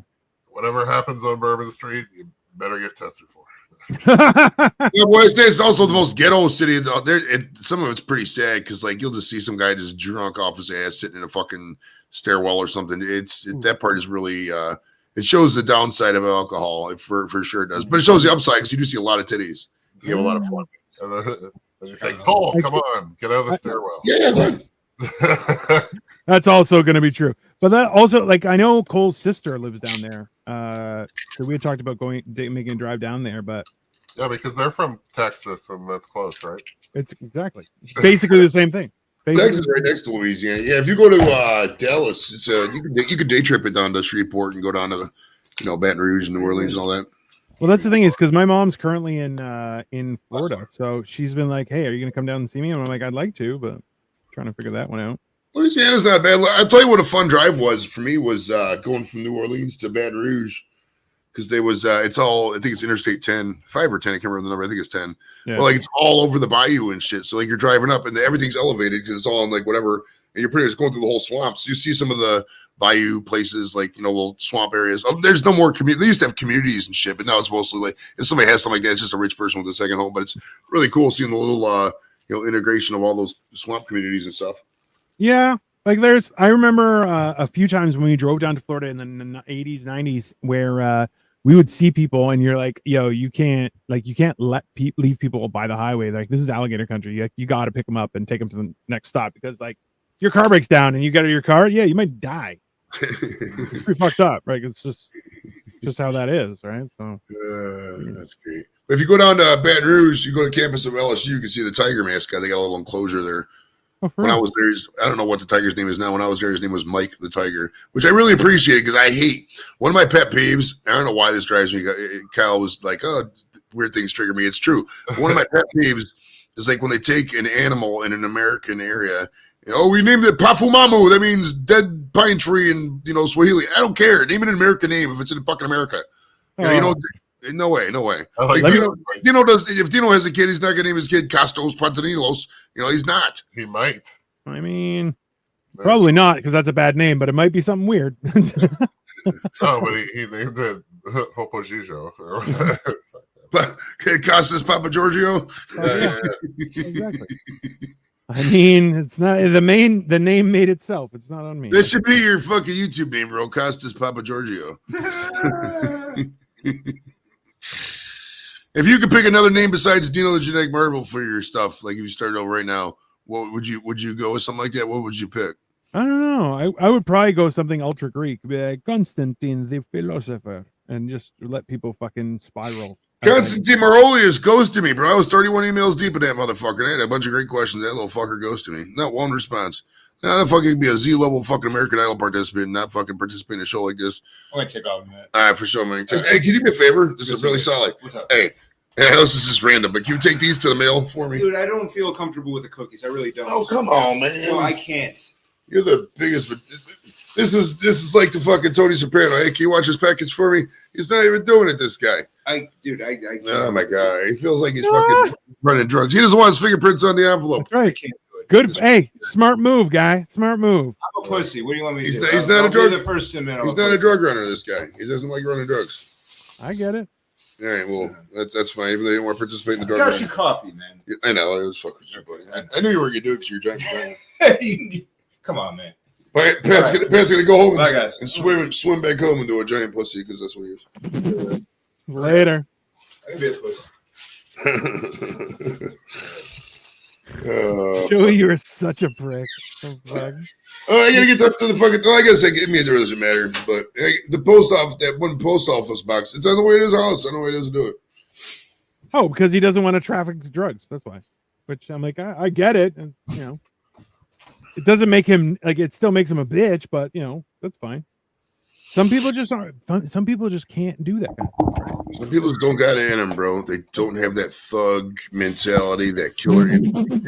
They don't. I think there's a lot of us who don't have that thug mentality. Well, that's why. I mean, if you're out there, that's why the broads aren't swooning on him, bro. If he had more of a bad boy edge, he's like, oh yeah, I run drugs for my fucking boss, edibles. People respect that shit, but he's out there, I don't feel comfortable doing what? It's a fucking envelope, you drop in a fucking box. Okay. You see it in my house, it's totally legal, bro. It's all covered, man. That's why now we're just going to refer to him as Pete the Pussy. Oh, the UPS guy's here. Stand by. All right. All right. This thing is actually looking pretty wild right now. So. There's nothing supposed to be like over that door? Like it just seems like such a blank space. This one? Yeah, like up there. Like it's got like a designy thing, but there's nothing else so far. But there may be. There's like a sticker or something. No, that's an empty area. It doesn't seem like it's not you. I just think it's weird that it's like so blank. Yeah. I don't remember it being. I guess I don't know. And then like real brick has like, different. Also true. Well, it does have the two, like the little design thing over the door, and then these two little decorative, but nothing else, which you're right. Usually they do something different, but that's all right. Angie says, bye, Pat. I won't hold it against you that my cookies will be late. I think you should punch him next time you see him. That's only reasonable. I didn't even notice the jerseys. Which is hilarious. I wish we did more. But he's actually like looking at them too. Like it's see the camera, right? Like I know. He probably just thinks they're backwards because that's the camera. I mean, there's a very good chance that is the case, Right. which is as well hilarious. Yeah. What's up, Joey? Joe, that was the Jimmy. I ordered a phone for Jimmy, and it's a signature required item, so I had to run out there and do it. Because normally they just drop it there, but whatever, that's fine. Bro, that's you know what? Do you remember when they would just drop stuff and you're like, there was like a solid period of time where they were just like, you didn't need a signature for shit. Didn't matter if there was taxes, just boom, boom, boom, boom, boom. Didn't give a shit. Boom, it's gone. Just move on and drop your package. You're like, all right, well. Yeah, right. I got drop a package and move on. That's what I like to do at the bar. That is exactly why we can't have nice things. I don't even do that. So it's like it would be entertaining as fuck, though. That's for sure. But like I go to the bar, I meet nobody, I come home. I mean, unless I apparently look like David Harbour that day, and then everybody's down for Kyle. No, but that's how I met the chick. They told me like last time I hung out with them. They're like, "Yeah, you look like David Harbour." So she's like, "I'm gonna go talk to the guy from Stranger Things," and she's all drunk and shit. And that's how I met my friends, who I hung out with like 6 months later and got my car towed. Like it's. People always say that they're like, "Oh, you look like the guy from Stranger Things." Like I fucking watch. I mean, I've looked it up. I know what the guy looks like, but I watched that show. Like I have no desire to watch Stranger Things, dude. It's not happening. So all right, that's on you, Joey. That's a great show, bro. Yeah, it is. Listen, it's very nostalgic, and I'm done with nostalgia, dude. I really am, and I know that's a weird thing to say, but like. People just, I mean, how many fucking 80s, 90s trivia nights? People just relive the past. I'm done with it. We got to move on. We need new entertainment styles. I mean, look at your concert venue nearest your house. I guarantee you 60% of the bands are fucking from the 80s and 90s. It's just all glory reliving. There's no new bands touring. It's a shit time to be alive for entertainment. That's what drives me, honestly. It makes me, hopefully be a better entertainer, is just not rehashing fucking same goddamn 10 things all the fucking time. I mean, Jesus. Let's move on. Let's fucking have some fun. We got all this good weed. We got all these good strains of weed. And we're going to sit around and fucking talk about Spandau Ballet every fucking night for fucking 2 weeks straight. Fuck you. I mean, I love how energetic you are with this. No, but like, think about it. Okay, he hates foreign names for domestic animals. Domestically foreign animals. That's fair. And then he just wants... I mean, it's a choice. It's a fair. You got to make a stand. I get it. In a free country, we have the right to hate the things we want to hate. No, but you hate nostalgia now.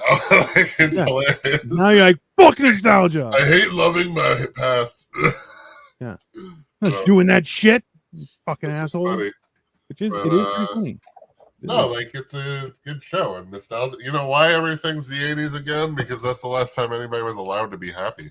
Like it's fucking like a little bit, man. Thankfully, well, it was also the last decade when everything wasn't connected via the internet, pretty much. I mean, after the internet came and a lot of the stuff people believed and held as ethoses was broken down, and people determined the more and more they find out it was bullshit, they get more depressed, more sad because there's no heroes anymore. There's no thing to look up to. There's no aspirations. It feels like a very worker ant society. I mean, capitalism has shown time and again that people just work themselves to death to achieve a goal. It's never going to get there. What is your guys' opinion with regards to the idea of not meeting your heroes?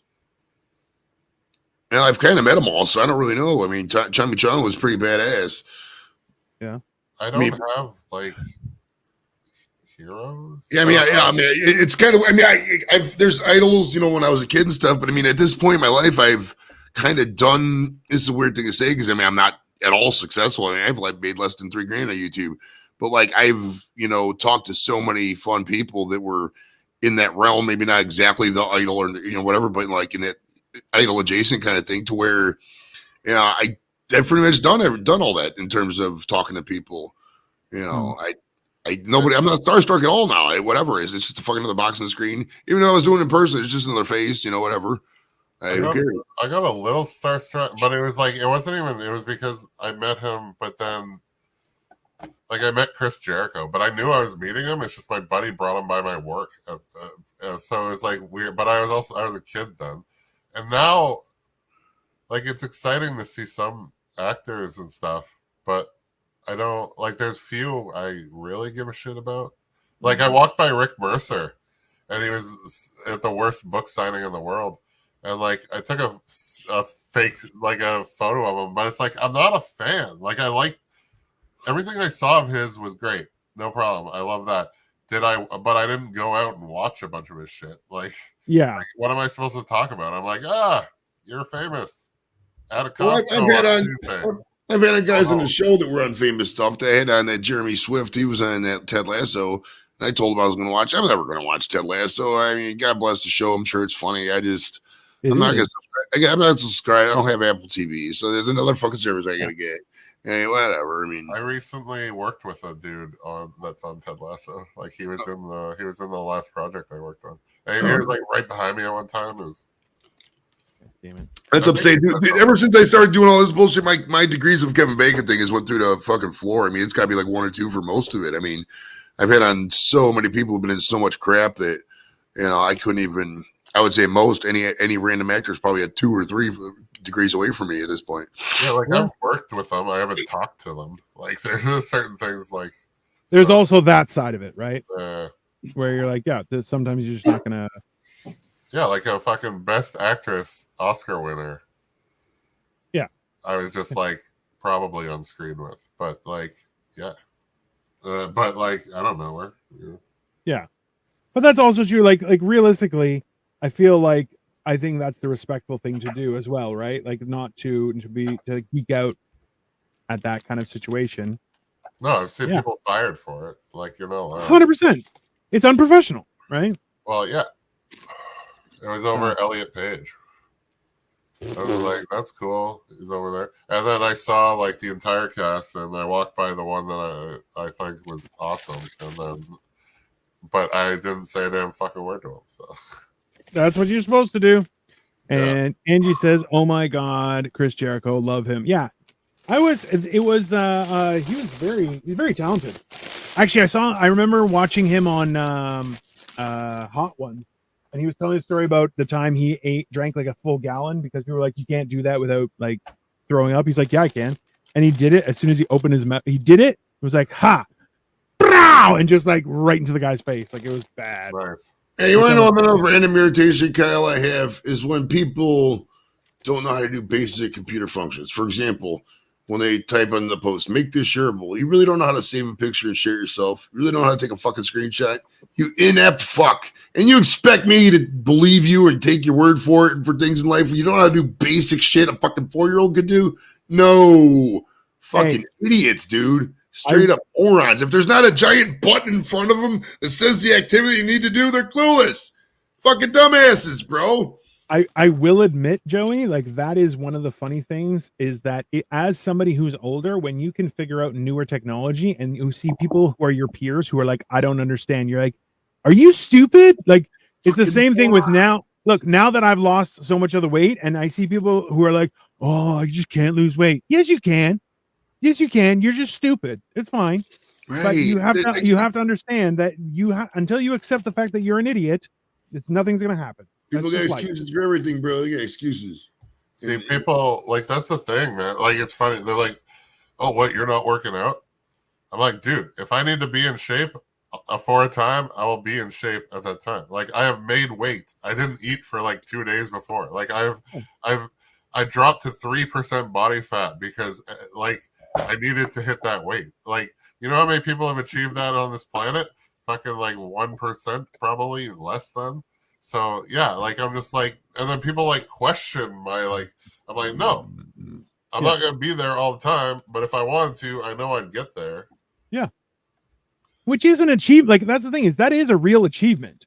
So, and people are like, really? You're like, well, I've done it before, so I can do it again. But it's like, no, but that confidence is that's my thing. Like, that's not like, no, it's like, I've done it before and I would do it again if I needed to. Like, it's just like, but like, I don't, and it is miserable. Like, you know, like, I had to hit a specific weight, and then like 3% body fat, not the healthiest, but it's still just like, yeah, I'm just like, it was funny because when I was there, I had no idea to a point because it was just people are like, "Oh, you look shredded," but like because of body dysmorphia and all that, like when you look at yourself, you don't see your progress until somebody else sees your progress. Like, Yeah.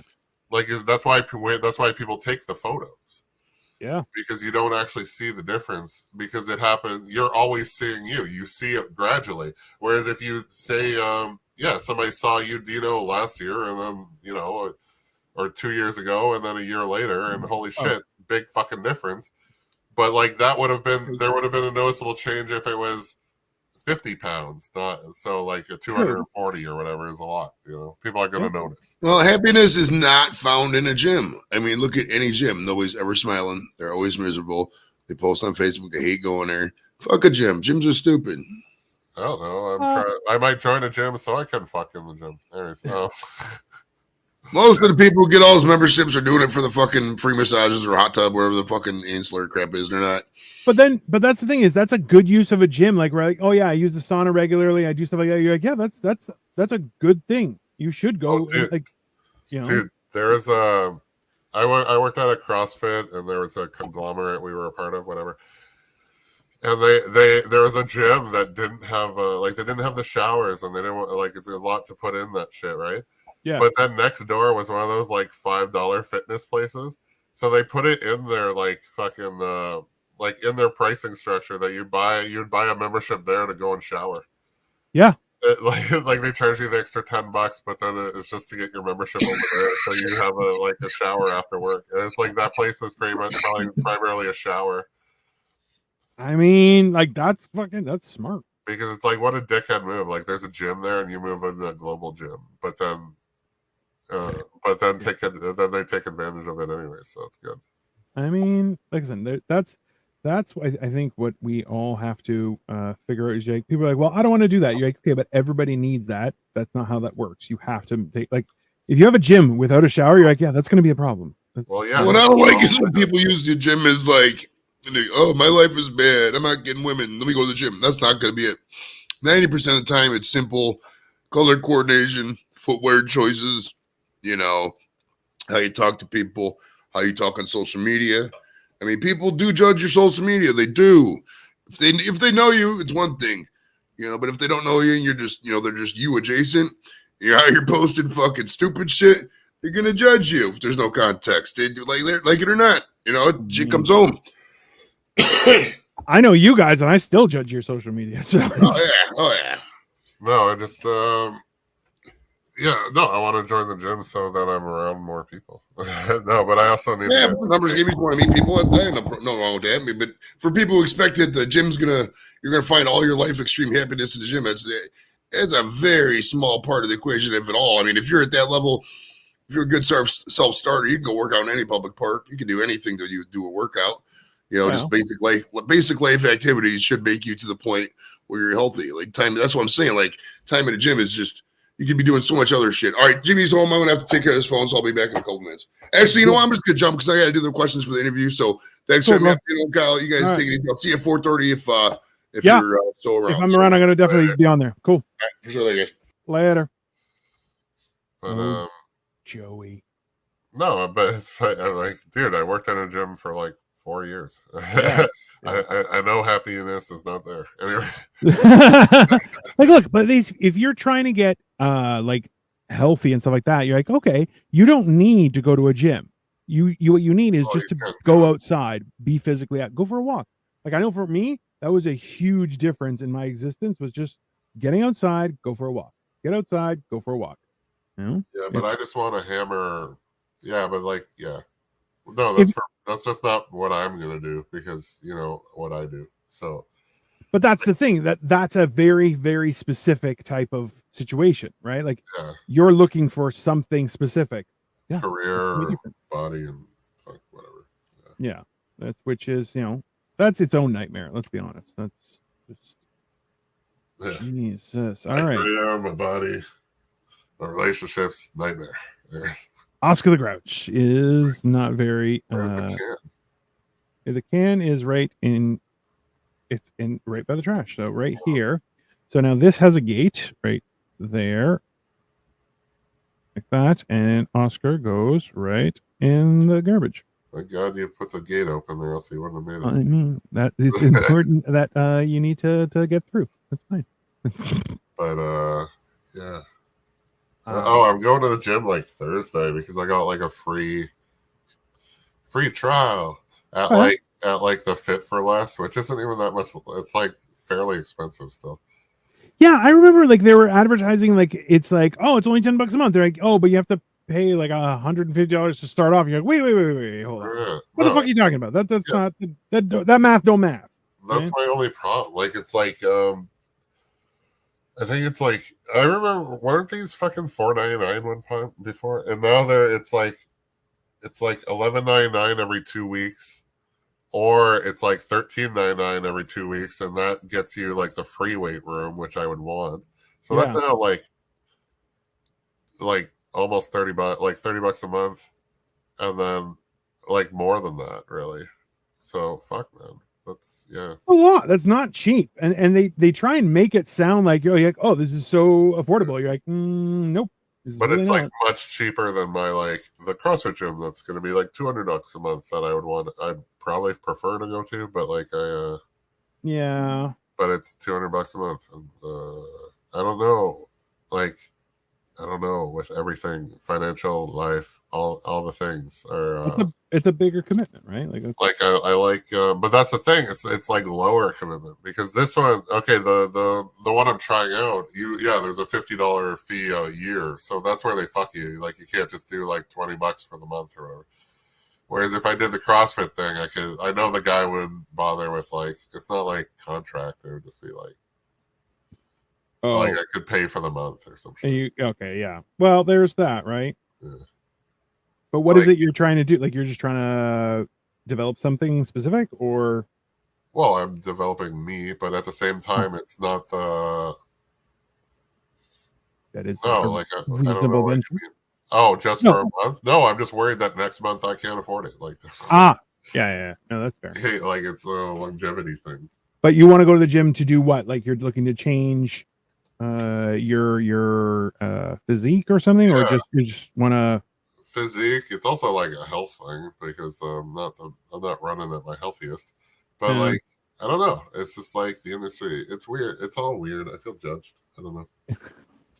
Well, like there's no point. I could just, I'm like, why don't I just bulk up because I'll attract more, and it's just like there is that, like there's definitely a distinct type of thing where you could like people like that kind of shit, right? So like I wouldn't mind looking better. Like the funny thing is, if I like flex this, like I got the V and all that shit, like it's there. It's just like it's Canada, it's cold, and I'm like, I don't know. That's not even the problem. Like I don't know. It's the fucking women. But that's why I'm like, I agree with you wholeheartedly. And like now, like I've been doing the boxing and stuff, and that's going well, but like it's weird because I'm like, I'm still not comfortable per se taking my shirt off, but I'm not like, I wouldn't be like, no, I would just be like, all right, whatever. But, if you say shit, I'll tell you. I don't even love taking my shirt off, because what if I've eaten in the last hour? Like it's just there's the difference, right? But it is that, you know what, that is true. Like fuck. And I could use some hair removal, but aside from that, it's not that bad. But it's like I know a dude that's much like dude was like so hairy and like, but then like his hair, like his head was like he was going bald. It's just like, well, like you've got like a trail down your back. Like you probably have a tail, but you have no hair on your head. But like, it's funny I'm talking about him because it's like I just like unfriended him on Facebook. Oh, I'm just like, well, it's like I unfollowed him. You're like, this is the guy. Like I don't know, he's fucked, dude. Like he's so fucked up. Like he's just moody bitch everything. And then it was funny. He was like, he didn't get it. Like it was all about driving the forklift there. Oh, because you get paid a little more. Yeah, but it's like barely. And then it's like, and then he was like, I haven't been trained or whatever. And I'm just like, okay. And then I was just like, I'm gonna get trained before you, and he's like probably, and then and then he was reading the book one day, and I'm like, can I see that too? And then he wouldn't give it to me, and then management gave it to me, so I read it. And it's just like, and then and then I did get trained before him, and he never ended up getting trained, and eventually they fired him. I mean, that's not on you. That's distinctly on him. Yeah, no, but it was always I would always catch him in ways of like bullshit jealousy and like trying to like fuck me over a bit in a not so obvious way. And then at the same time, like when he got a new job, he like, you want to come work with me? Like he acted like I was friends, and it's just like, dude, I know what you do. Like I don't. Why would I want to work with you? It's so weird how people are like, oh, what? You took that personal? You're like, yeah. When you tried to screw me over at my work, yeah, I definitely took that personal. That is a fair and reasonable conclusion. Thank you very much. And like I said that about I'm like referred to a woman in a not great way, and it was just like, she's not a bad person, but she causes me more problems than necessary, and it's unnecessary problems. Yeah, she makes my life harder. So yeah, I don't take her kindly, right? Like that's, I mean, like I but that's also too, people have a hard time being honest and actually seeing the truth of their circumstances. Like people who have an attitude problem, they're like, I don't have an attitude problem. You're, oh, you definitely do. You just don't realize, because everybody around you just goes, oh, it's just not worth it. I think that's definitely like a living through hell with the idea of like, oh, people around you aren't willing to tell you how horrible you are. You're like, yeah, that's not a fun existence. yeah. It's one of those things that you're like, yeah, you're not going to have a good time, but that's kind of on you. We're all in charge of our own growth, right? But if you have friends that aren't even willing to help you grow, what did you expect to happen? Yeah. Like, it's not the easiest thing to call somebody out, but it's, if you're good friends, it's definitely worth it. Yeah. But like, bro, I've been told, hey, go take a shower. I'm like, okay. What? Yeah, it's called depression. It fucking sucks. But it is like that, bro. For the longest time, especially when I was ultra fat, I'm like, yeah, I was super depressed and I didn't even realize what was happening to myself, right? So you're like, yeah, that's fucking is brutal. But see, that's part of the problem. Like I talk about it so freely that I feel like I say too much, and then I end up alone. Like it's just like, I'm like, what you want the dude? Everybody's fucked up. The fact I should be a catch because I know what's wrong and I fix it accordingly. Well, like, you're like, I'm trying to figure it out. Yeah, but yeah, like everybody else just thinks their fucking shit don't stink, and but they're shit people. I'm a good person, and I know what's wrong with me. Yeah, like, but that's one of those things where you're like, yeah, I'm. When you're not perfect, you're like, oh, you actually have an opportunity to be better, right? But like, if you're not willing, my goal is to be fucking Keanu, man. That dude's fucking bro. Like, who doesn't want to be Keanu Reeves? I'm like, you're just wrong. But no question there. Yeah, because he's like a great fucking dude, and just proves it time and time again, and then fucking has a crazy successful career. What does, depending on your opinion, regardless, he's still successful. Yeah. There's no question there. And like modest and shit, and just like, nice, cool. And like, I would love a fifth of his fucking career. Like, like fuck. Oh, definitely. That's reasonable. Like, even though like half the shit he came out with recently is just trash. But, what did he come out with recently? Oh, well, the third Bill and Ted, the fucking. But everyone knew that was going to be trash. The newest Matrix, which I thought was like, I never ended up finishing it, but like, I don't know. You're. And then, well, I don't know. I haven't watched the new John Wick. I'm sure it's good, but I haven't watched it. It was very enjoyable. Well, like number 3, first Halle Berry, and I'm like, ugh. But even I was like, you know what? This could use a little more plot. Like, it was like almost 3 hours of just like nonstop killing, and like I respect, like that's cool and all, but like shit. I mean, there's definitely something, right? It's yeah. I get it. But like, no, like the dude's like, he does all the training for his movies that I love to do. Like he's doing all the fucking SWAT shit and all that stuff. And he's I think he's purple in jiu-jitsu now, like same as me. And is it really nice? Yeah, the dude's probably everybody's.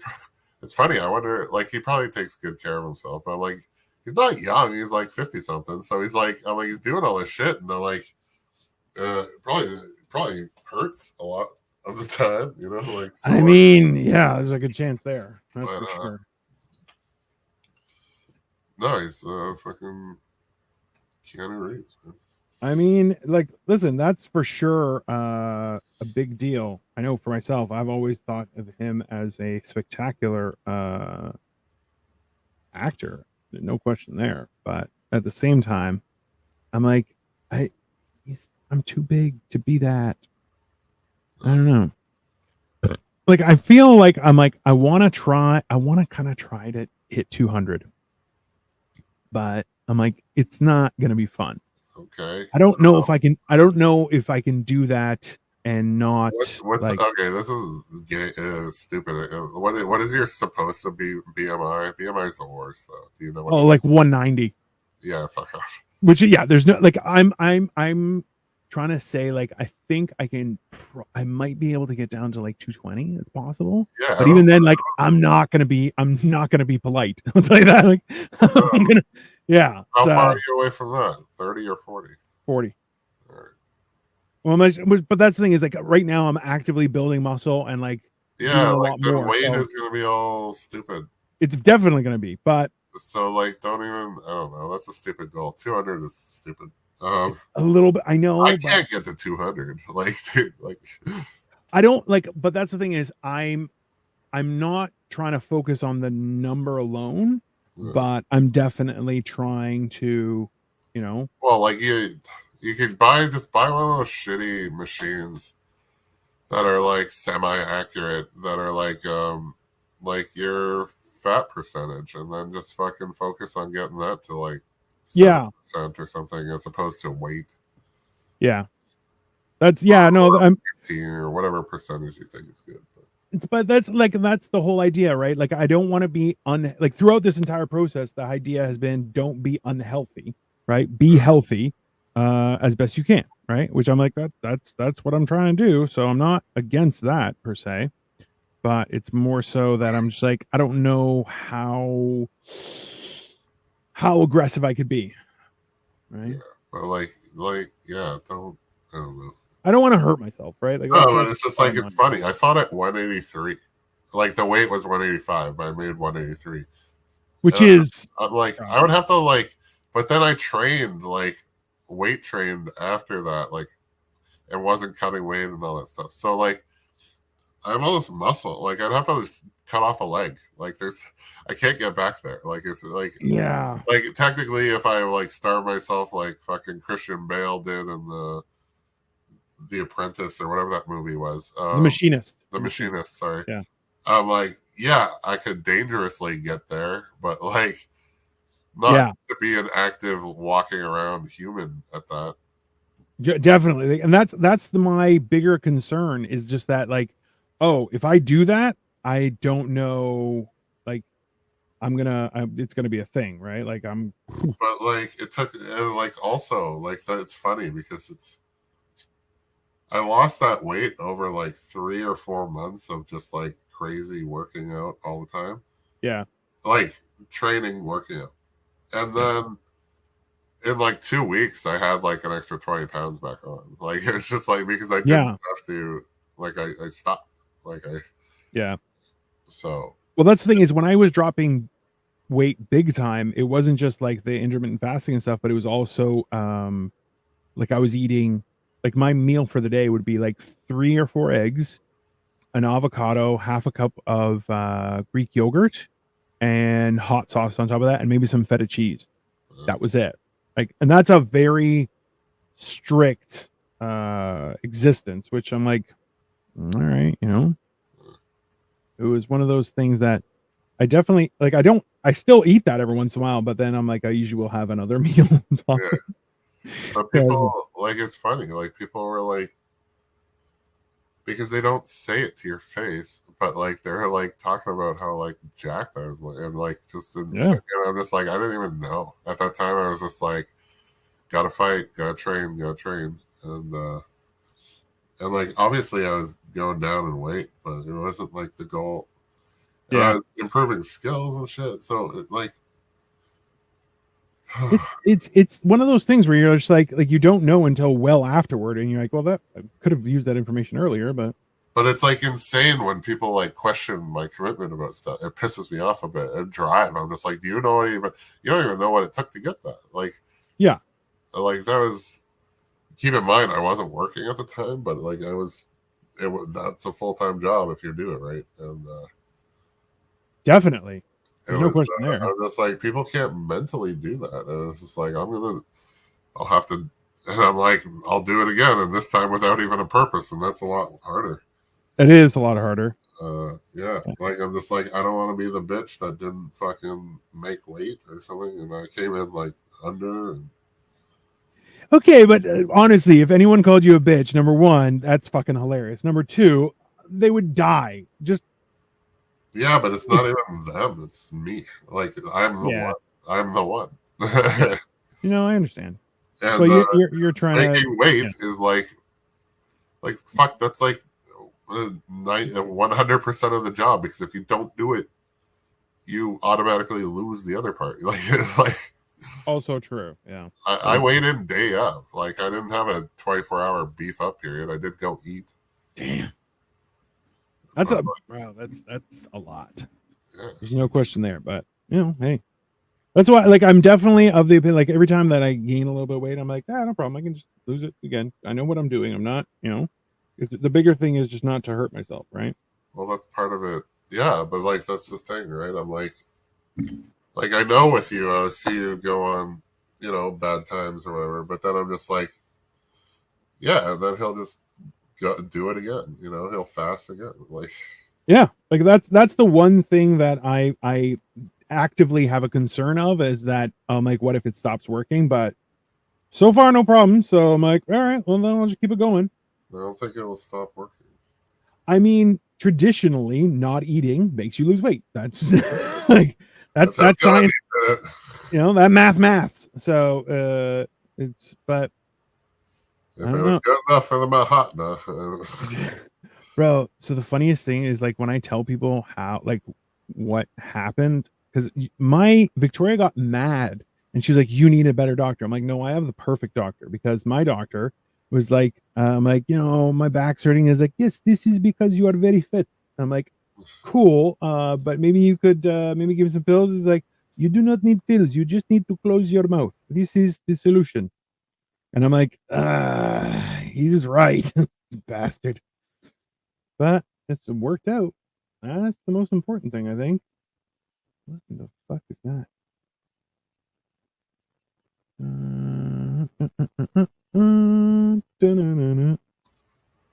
No, it's just like, yeah, if I want to go back to the gym and achieve great things, I'm like, yeah, I'm sure I can do it. I just have to hate myself enough.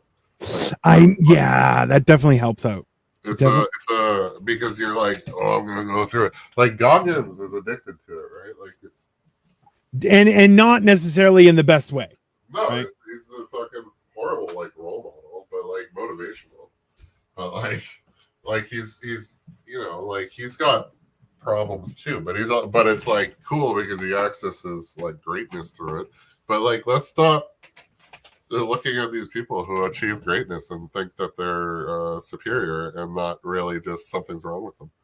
I mean, there is that, because there is definitely a mental health crisis in general when it comes to like things. You think they're successful. Like I know some, like my cousin married, like she's dated some millionaires, and like it didn't stick with them. Too many problems, you know what I mean? Like, it's like, that's legit. I don't know what people want, these rich dudes. I'm just like, they're fucked up. Get a worker. And I work. Like, I've worked. But it's like, I don't know. They don't get it. Fuck, man. Everybody's like just fighting every minute for more money to do like dumb shit with. Like, I don't. Well, see, that's the ridiculousness of it, right? Is that people are like, oh, I need his money. You're like, that's not the problem. Your problem is not the resources. The problem is your ethics, your morals, how you hold yourself accountable, right? Like that was the one thing. Like if I'm not smoking or doing drugs, I'm like, I can survive on very, very little, especially the fact that I just stop eating every once so often. So, right. And that's, I thought I was the only one. And then I'm like, oh, Kyle was like, yeah, that makes sense. I'm like, look at that. Well, I was working on it's funny. That's a funny thing. They're like I want to do carnivore and whatnot. And I was talking to a chick that she was at work and stuff, but I would get free food at work.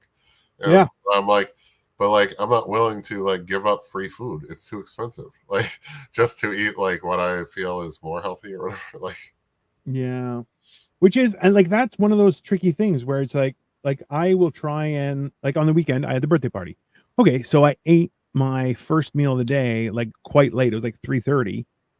Because I knew I was going out and I was going to eat again. And I'm like, all right, I just want to make sure that I'm not doing anything reckless. Right. But I'm like, if I ate first thing in the morning, like today we're going out, I'm going to eat. That's fine. So I haven't eaten yet for today, but that's okay. It's not, I'm doing things properly. I just want to be like, when I was working security briefly, I really was like up in my game, but now I'm like not. Yeah. But I have like all day to exercise and everything, right? Like now that I do, but I'm not like forced into an environment that's like, that's why I want to like maybe join the stupid gym. Then I go there, like, because hell, today I didn't even do my cold plunge. Oh, for real? Why not? Well, I'm like kind of sick. And they're like, it's not the best because it'll trigger your body heating up after. Which may cause fever is like, yeah, fever. So it's just like, fuck, man. Like this is the fair point. First time in like weeks that I didn't. Well, listen, you're the one who knows your body the best, right? Yeah, so like, that being said, like that is a fair point. It's not even the body thing; it's like the mental aspect, and like I didn't do it today, and it's like I'm faring okay with it, but like I've had like much worse days just by not doing it. So yeah, no, that's the one thing that it really piques my interest is the idea that it's like, yeah, it does change how you kind of the tone of your day, which I'm like, I'm all for, because I definitely don't hate myself as much as I used to, but I definitely still hate myself. So let's see, I'm working on that shit a lot, and I've done, like you saw during my last job, and things were going really good. It was, and even the things that didn't go good during that were really, like, I was just fine with. But now all of a sudden, like, it's now I feel like I'm falling back again. But it's just weird. Like I told you, it's like I keep getting glimpses into the life I'm supposed to have. But then it's like as it ends, both parts end. It's like, and I do think that it was a them thing, not really. Like I don't think I did anything. No, I don't think so. Like if too much honesty is the problem, well, that's just somebody's gonna have to figure it out, and then. Yeah, I don't think that in any way, shape, or form. Like somebody eventually is gonna stick, I guess. And like it's crazy though. Like because people will be like, "Oh, red flag," and I'm out. And I'm just like, dude, I've seen 7 of yours, and I was just like, I can deal with that. Like, I don't think you're like. I know you have some problems, and we'll work through them. You'll have some issues. I'm just like trust issues, but like the fact is, you can trust me. I have no interest in it. I'm like, I will not cheat on you because I will know, and that's too many people. Like, I mean, that's a good deal. Like that is a good deal. The amount I'm in my head, you think I want to be like, oh, I got a side piece? No, I don't want none of that. I want you only, and I want enough confidence that you don't have a side piece, and then fucking let's see how things go, man. Like, it's just like, is that like the idea that people are just like, oh no, that's too much. You're like, too much of what? You're asking for like the bare minimum of loyalty. Like, hey, like, how are you actually trying to give this a shot if you're not even going to say yes? I'm gonna be exclusive or whatever the case is, right? Like, but it's funny because it's like that's the like anomaly, a right? lot. Like there was very happy being single and stuff. I'm just like, but isn't the goal to not be like that? Just seems like the lie. It's just like No, it's definitely a lot. There's because no, yeah, no. like no, like you wouldn't. It just seems it's just so everybody's lying to themselves. I'm just like, no, man, I want to get off the train. It's the same idea with regards to people saying this is right and that's you just have to accept it. You're like, no, I don't have to accept anything. Like that's the actual truth of life, is that you don't have to accept anything. Now, do you have situations where things are out of your control? Of course, and you shouldn't focus on those, but there's more to it, right? And the idea where people are just like, no, it's just, then you're going, you're just being a bully. You're trying to push me around, and that's not going to work because I'm bigger than you. Ha ha. Oh God, I don't know. Like that's one of the things I've started doing, like squats, but also like I'll stay squatted for like 60 seconds. I'll do like a plank for 60. Like I'm trying to do like regular exercises, not more than like half hour, 45 minutes of like my own act, like body weight type stuff. But then I'll also do that little boxing thing for like an hour, and then like in a few hours I'll do it again for a couple hours, and I'm like, and I enjoy it because I'll just do it while I'm watching TV, and I really enjoy it. No, that's good then. Fucking just no, that's great because that's a lot of activity and probably more than you've done forever. Yeah, and that's like, but also to like just keeping my arms up because I'm boxing, right? So I'm like, but keeping my arms up for like 10, 20 minutes. I'm trying to experiment with the idea of, you know, doing something 18 minutes a day for a year. You'll be better than 95% of people.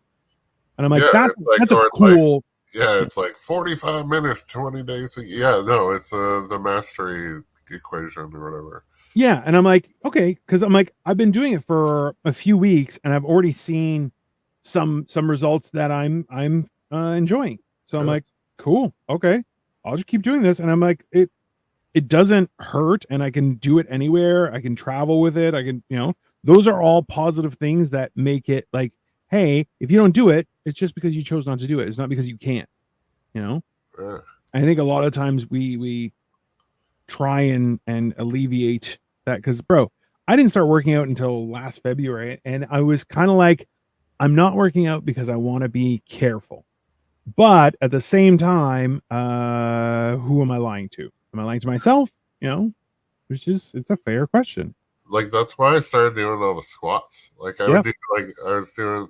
I stopped. I don't know why I stopped, but yeah, I was doing like 100 squats a day, like on regular. Like I would wake up and almost do it all because it was just like it took like 10 minutes, man. Like it's not that. That's the like 5 minutes twice, and it probably wasn't even 5 minutes. Like it was like it's so we're so lazy that it's so stupid just to not like. It's like and like there's no reason why you shouldn't, and then you're just like, you find excuses, right? We all do it, but that's what that's that idea of like having yourself accountable with somebody else as well is helpful, but also will drive you fucking crazy. There's two sides to that as well. I think also just the fact that we send motivational stuff to each other like randomly at random times of the night is like, come on, brother, let's go. And you're just like, oh, it helps. I think it's definitely in it. This is definitely the weirdest time in my life, pal. Definitely say that. Yeah, I guess mine is too. But like, you know, my level of weird is a little different than most. That's also true. Also true. Well, I don't know, there was a weird last year. The funny thing, like, just I don't know, people appreciate my storyteller mentality. It's just like, yeah, if the fucked up shit happens to me, but then I get the story to tell, and it's just like, which is like, bro, that's the benefit. That's like gold. Like it's gold. No question. I'm like these people who can't tell stories. I'm like, you just walk through life, and I'm like, nothing. I don't care. Nothing nothing needs to happen to you because you won't ever tell it right. Like it was. You will cease to entertain. You will not entertain. You might as well just not. Your existence is futile. That is so accurate, but also like so painful. Isn't that like a fucked up perspective that I just like unleashed on the world? I mean, it's like, oh well, you might have a cool story to tell, but if you don't want to tell it, it dies with you. Like it's like I've met some people and they think they're interesting, and then they are not. Oh, there's a lot of people who think they're interesting that you're like, oh no, don't do that. You're not. It's just one of those people, but people have that idea, right? They're like, oh, I'm such an interesting person. You're like, explain that. Tell me what you mean, because I'll tell you if you're interesting. Fuck, man. Like, it's funny though. Like, I go on they were both she was very interesting, and I wanted to know more. She's cool, but like, she was one of those people that was like, I'm loving single life before we even went out, but then it's just like at the same time she'll tell you how she was hoping to like her goal was at 33, which was this year on Valentine's Day, but like to be obviously married or whatever. She wanted to get pregnant to have a kid exactly 9 months later, which would be on her birthday. But it's just like, but then like you love the single life, so I don't know like what you're. That's kind of a red flag, though. Oh fuck, I don't care. It's like it's one of those things. It's like, what are you gonna only try on that day? Like fuck. But it's kind of one of those things where you're kind of going, hey, if that was a specific goal, but no, it's definitely like yeah. Sorry, that's okay. It's one of those things you gotta like. You don't. I wish we were in a world where you could actually like understand people's thoughts, right? Like there's just so much where you're going, I have no idea what the fuck you just said, like what you're thinking, but why are you doing that? And it's confusing. I find it confusing, at least. Well, yeah. Like I don't know the thought process was to either end, but yeah, some of it is just like, I don't know, like we all do like the things, but we don't always understand why we do them. And it's just like, I'm pretty sure that it was fear-based. So they made up so there was a reason made up in people's minds as to why this will not work. And I wish people would stop. They go into relationships and like dating is looking for red flags, looking for reasons that it will not work. If all you're looking for is reasons it will not work, you will find them 100% of the time. Every time. But no, look for reasons why you like this person. And I find them, and then that's the problem, because they're looking one way and I'm looking the other. And then I find reasons to like them and they find reasons to not. So, which is just like, if you go through life just trying to find reasons not to do stuff, you'll just never do anything. Yeah. That is how that logic works. Which I like. It's I see that and I'm like, what the fuck are you thinking? Like, there's no way that that's going to work out to your advantage. Sorry. It's just, Yeah. Like, I want only reasons to be doing things, like good reasons, fun reasons. Anyways. Yeah. But I'll look for, like, I've screwed myself many a times because I was like, I'll find a good reason to do something if I want to do it. And it bit me in the ass. And you know what? There are worse things.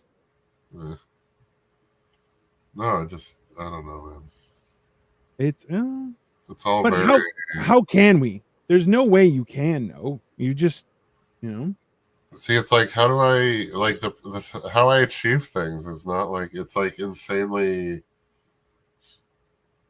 Like the repeatability is the hard act. Yes. But I think that's the journey that both you and I are on, right? It's trying to figure out how to make it duplicatable, because without it being duplicatable, then okay, you did something. It's once you factor into that area where you're like, oh, I can do that, right? It changes the elements of your existence to a degree. It's like if you book, like I booked one commercial and then I haven't since. And then obviously, like I'm without agent now, so I'm not getting commercial auditions. Although, so maybe leaving the agent was a bad idea, but at the same time, it seemed like a smart thing. And I just need to work on some stuff, which I haven't been doing. But yeah, but that's also part of that too, right? Like, yeah. But it's like funny because like I was gonna have help, and then she doesn't even want to see me again. So how like that would seem like a weird ask. And then, but it's like I got all these great opportunities in the same spot, and then I also got an introduction to somebody, but that somebody hasn't really like we're supposed to talk, but they could just never reach out. So it's like I can't like. That would be considered a disappointment, even though it's 100% out of my control. So I've done everything I could. So yeah, but that's also just, I think that, like there's a certain point where you're like, we all try and hurry up our fate or destiny or whatever, right? yeah. Which is, God, how many times I felt that way. No, I know. Like I was told by well, I have psychic readings, and I like it's a grain of salt. I find they're fun entertainment value. It's also like a little therapeutic to talk about shit and stuff you want and whatnot. Oh, for sure. So there's a lot of benefits. So regardless of your opinion on shit, I don't really care. I'm not asking for people's opinion. But like she told me that it was like. Well, I've been told that I will get married, and I also was told that kind of a time frame. Yeah, but it's like at the same time, but which is like still, it's like within the next 2 years. But it's like funny because it's still I'm still looking at everyone as a possibility, and then like I got somebody that was like so insanely close to the description, and. So it was like that's compounds things too. That's insane too, right? Definitely. Because it's not somebody that I like most. It's not like somebody I've dated ever. So at the same time, which it's kind of fucking hilarious, right? Like no, to have that almost instantly happen, and it's just like, but like one thing's different, or like two things kind of, but like still.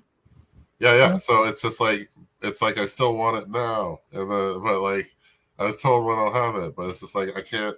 Am I just supposed to be confidently waiting for that? And it's just like are there to be people in between? I'm like doesn't mean I have to be alone now. And then what if you get that person? Is that going to be hold off the real person?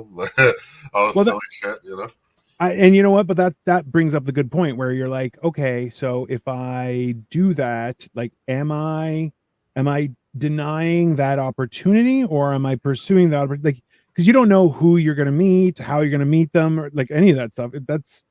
But it's like that's also frustrating as fuck. No also, question. Like I don't know. You'll see. I don't know. I'm gonna say that there's probably people to get less specific about it, but that would get that message. Yeah. And then anybody who is not exactly that person, they not give the time of day. Yep. And I'm like, what if that person's wrong? Like I'm still gonna see people, and I'm still gonna like, and everybody's like, perspective. Like I don't prospective, I guess. Like I don't want. Like I'm still looking from a person, and if it comes in a different package from what I was told at a different time, well then they were wrong or whatever. Like I'm not waiting for this one person. And that's the treachery of that situation, right? Is because if you put too much faith in that, you're like it's that like someone who's like, hey, we're evacuating people, do you need help? And they're like, no, I put my faith in God. And then they're like, okay, but then somebody else comes, and then God appears and is like, bro, I've sent 9 people, you gotta take one of them, right? Like it's and you never know which situation is which, but just how it is, right? No, I like that one, but it's like you prayed every day to win the lottery and never bought a ticket, Yeah, like, if you want to help, if you want help, help yourself. You know, like it's finding that balance is one of the hardest things I think in life, right? Where you're just like, I know what I'm doing, but I don't know what I'm supposed to do. You know? I do like, and it's funny because it's like it's so repeatable right now. But I like the idea of like live and let God. Live and what? Live and let God. I don't know what that means. Like it's like live and let go. Like it's just like it's like the faith. It's like the blind faith or whatever. It's live and let God. Like it's just like, nah, he's got this one. Like it's not for. There are points where there's nothing you do. Yeah. Like, and I'm kind of in that point. I think like I'm at a spot where it's just like, no, the things are on their way. You just gotta trust it a little. And like the word patience has been so repetitive in my environment lately. Yeah. It's like because you want it, you want it faster. And same with a mate or somebody or like some. It's just like it's like if I'm gonna meet you in 2 days, I'd rather, or you know, if I was going to meet her in a month, I'd rather skip the month. Like I'm like, why don't we? Like that's 30 less days. You know, like it's it doesn't sound like a lot, but at the end of the year, at the end of life, it's just like, you know, I would rather spend that extra 30 days with that person. You know. Definitely, and that's the conundrum of it all, right? Like it's you just kind of stand there going, okay, well, I'd rather enjoy with that person, but but it's not even necessarily like 30. No, it's like being in a like knowing that person for 30 extra days. You know, not even like you don't have to be with them even. Like it's just like, knowing them. Yeah, somebody in their universe, and but that's why it's like I think that there's a lot of people who refuse to let people in, right? Just in general. Yeah, I've dated them. Stop it!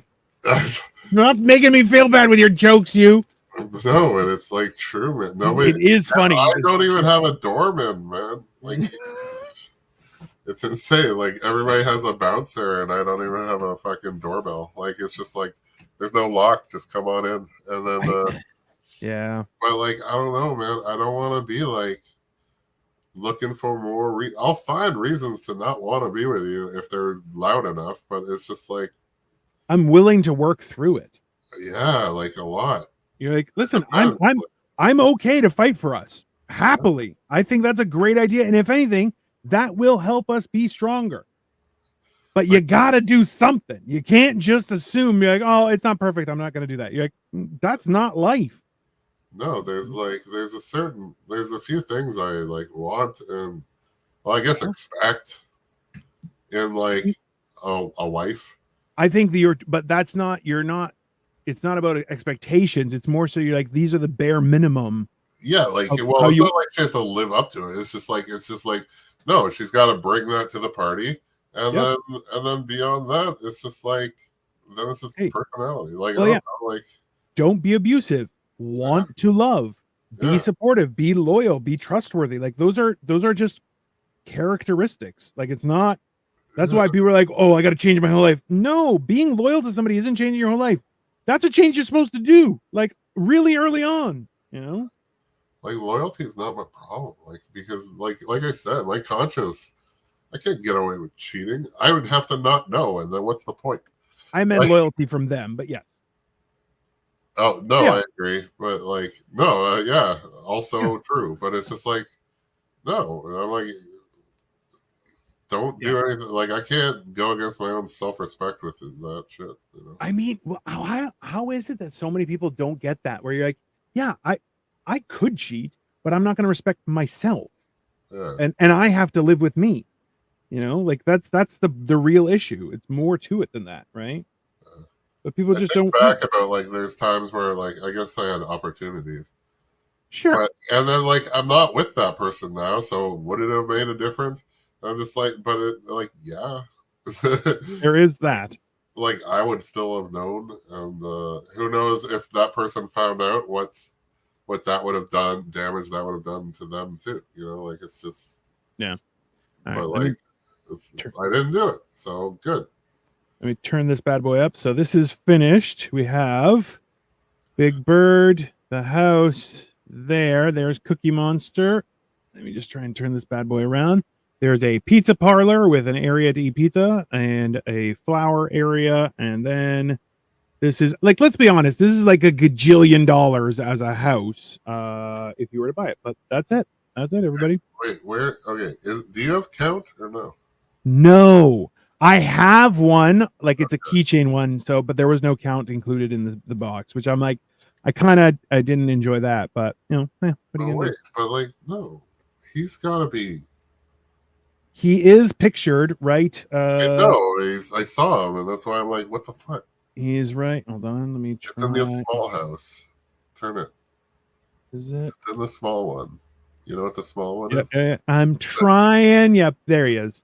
There he is. He's with Cookie Monster, which, listen, I love. Have you seen that meme where guys are like, what's your favorite vampire? Like the Count from Sesame Street. They're like, that doesn't count. I assure you he does. Yes, I've seen that.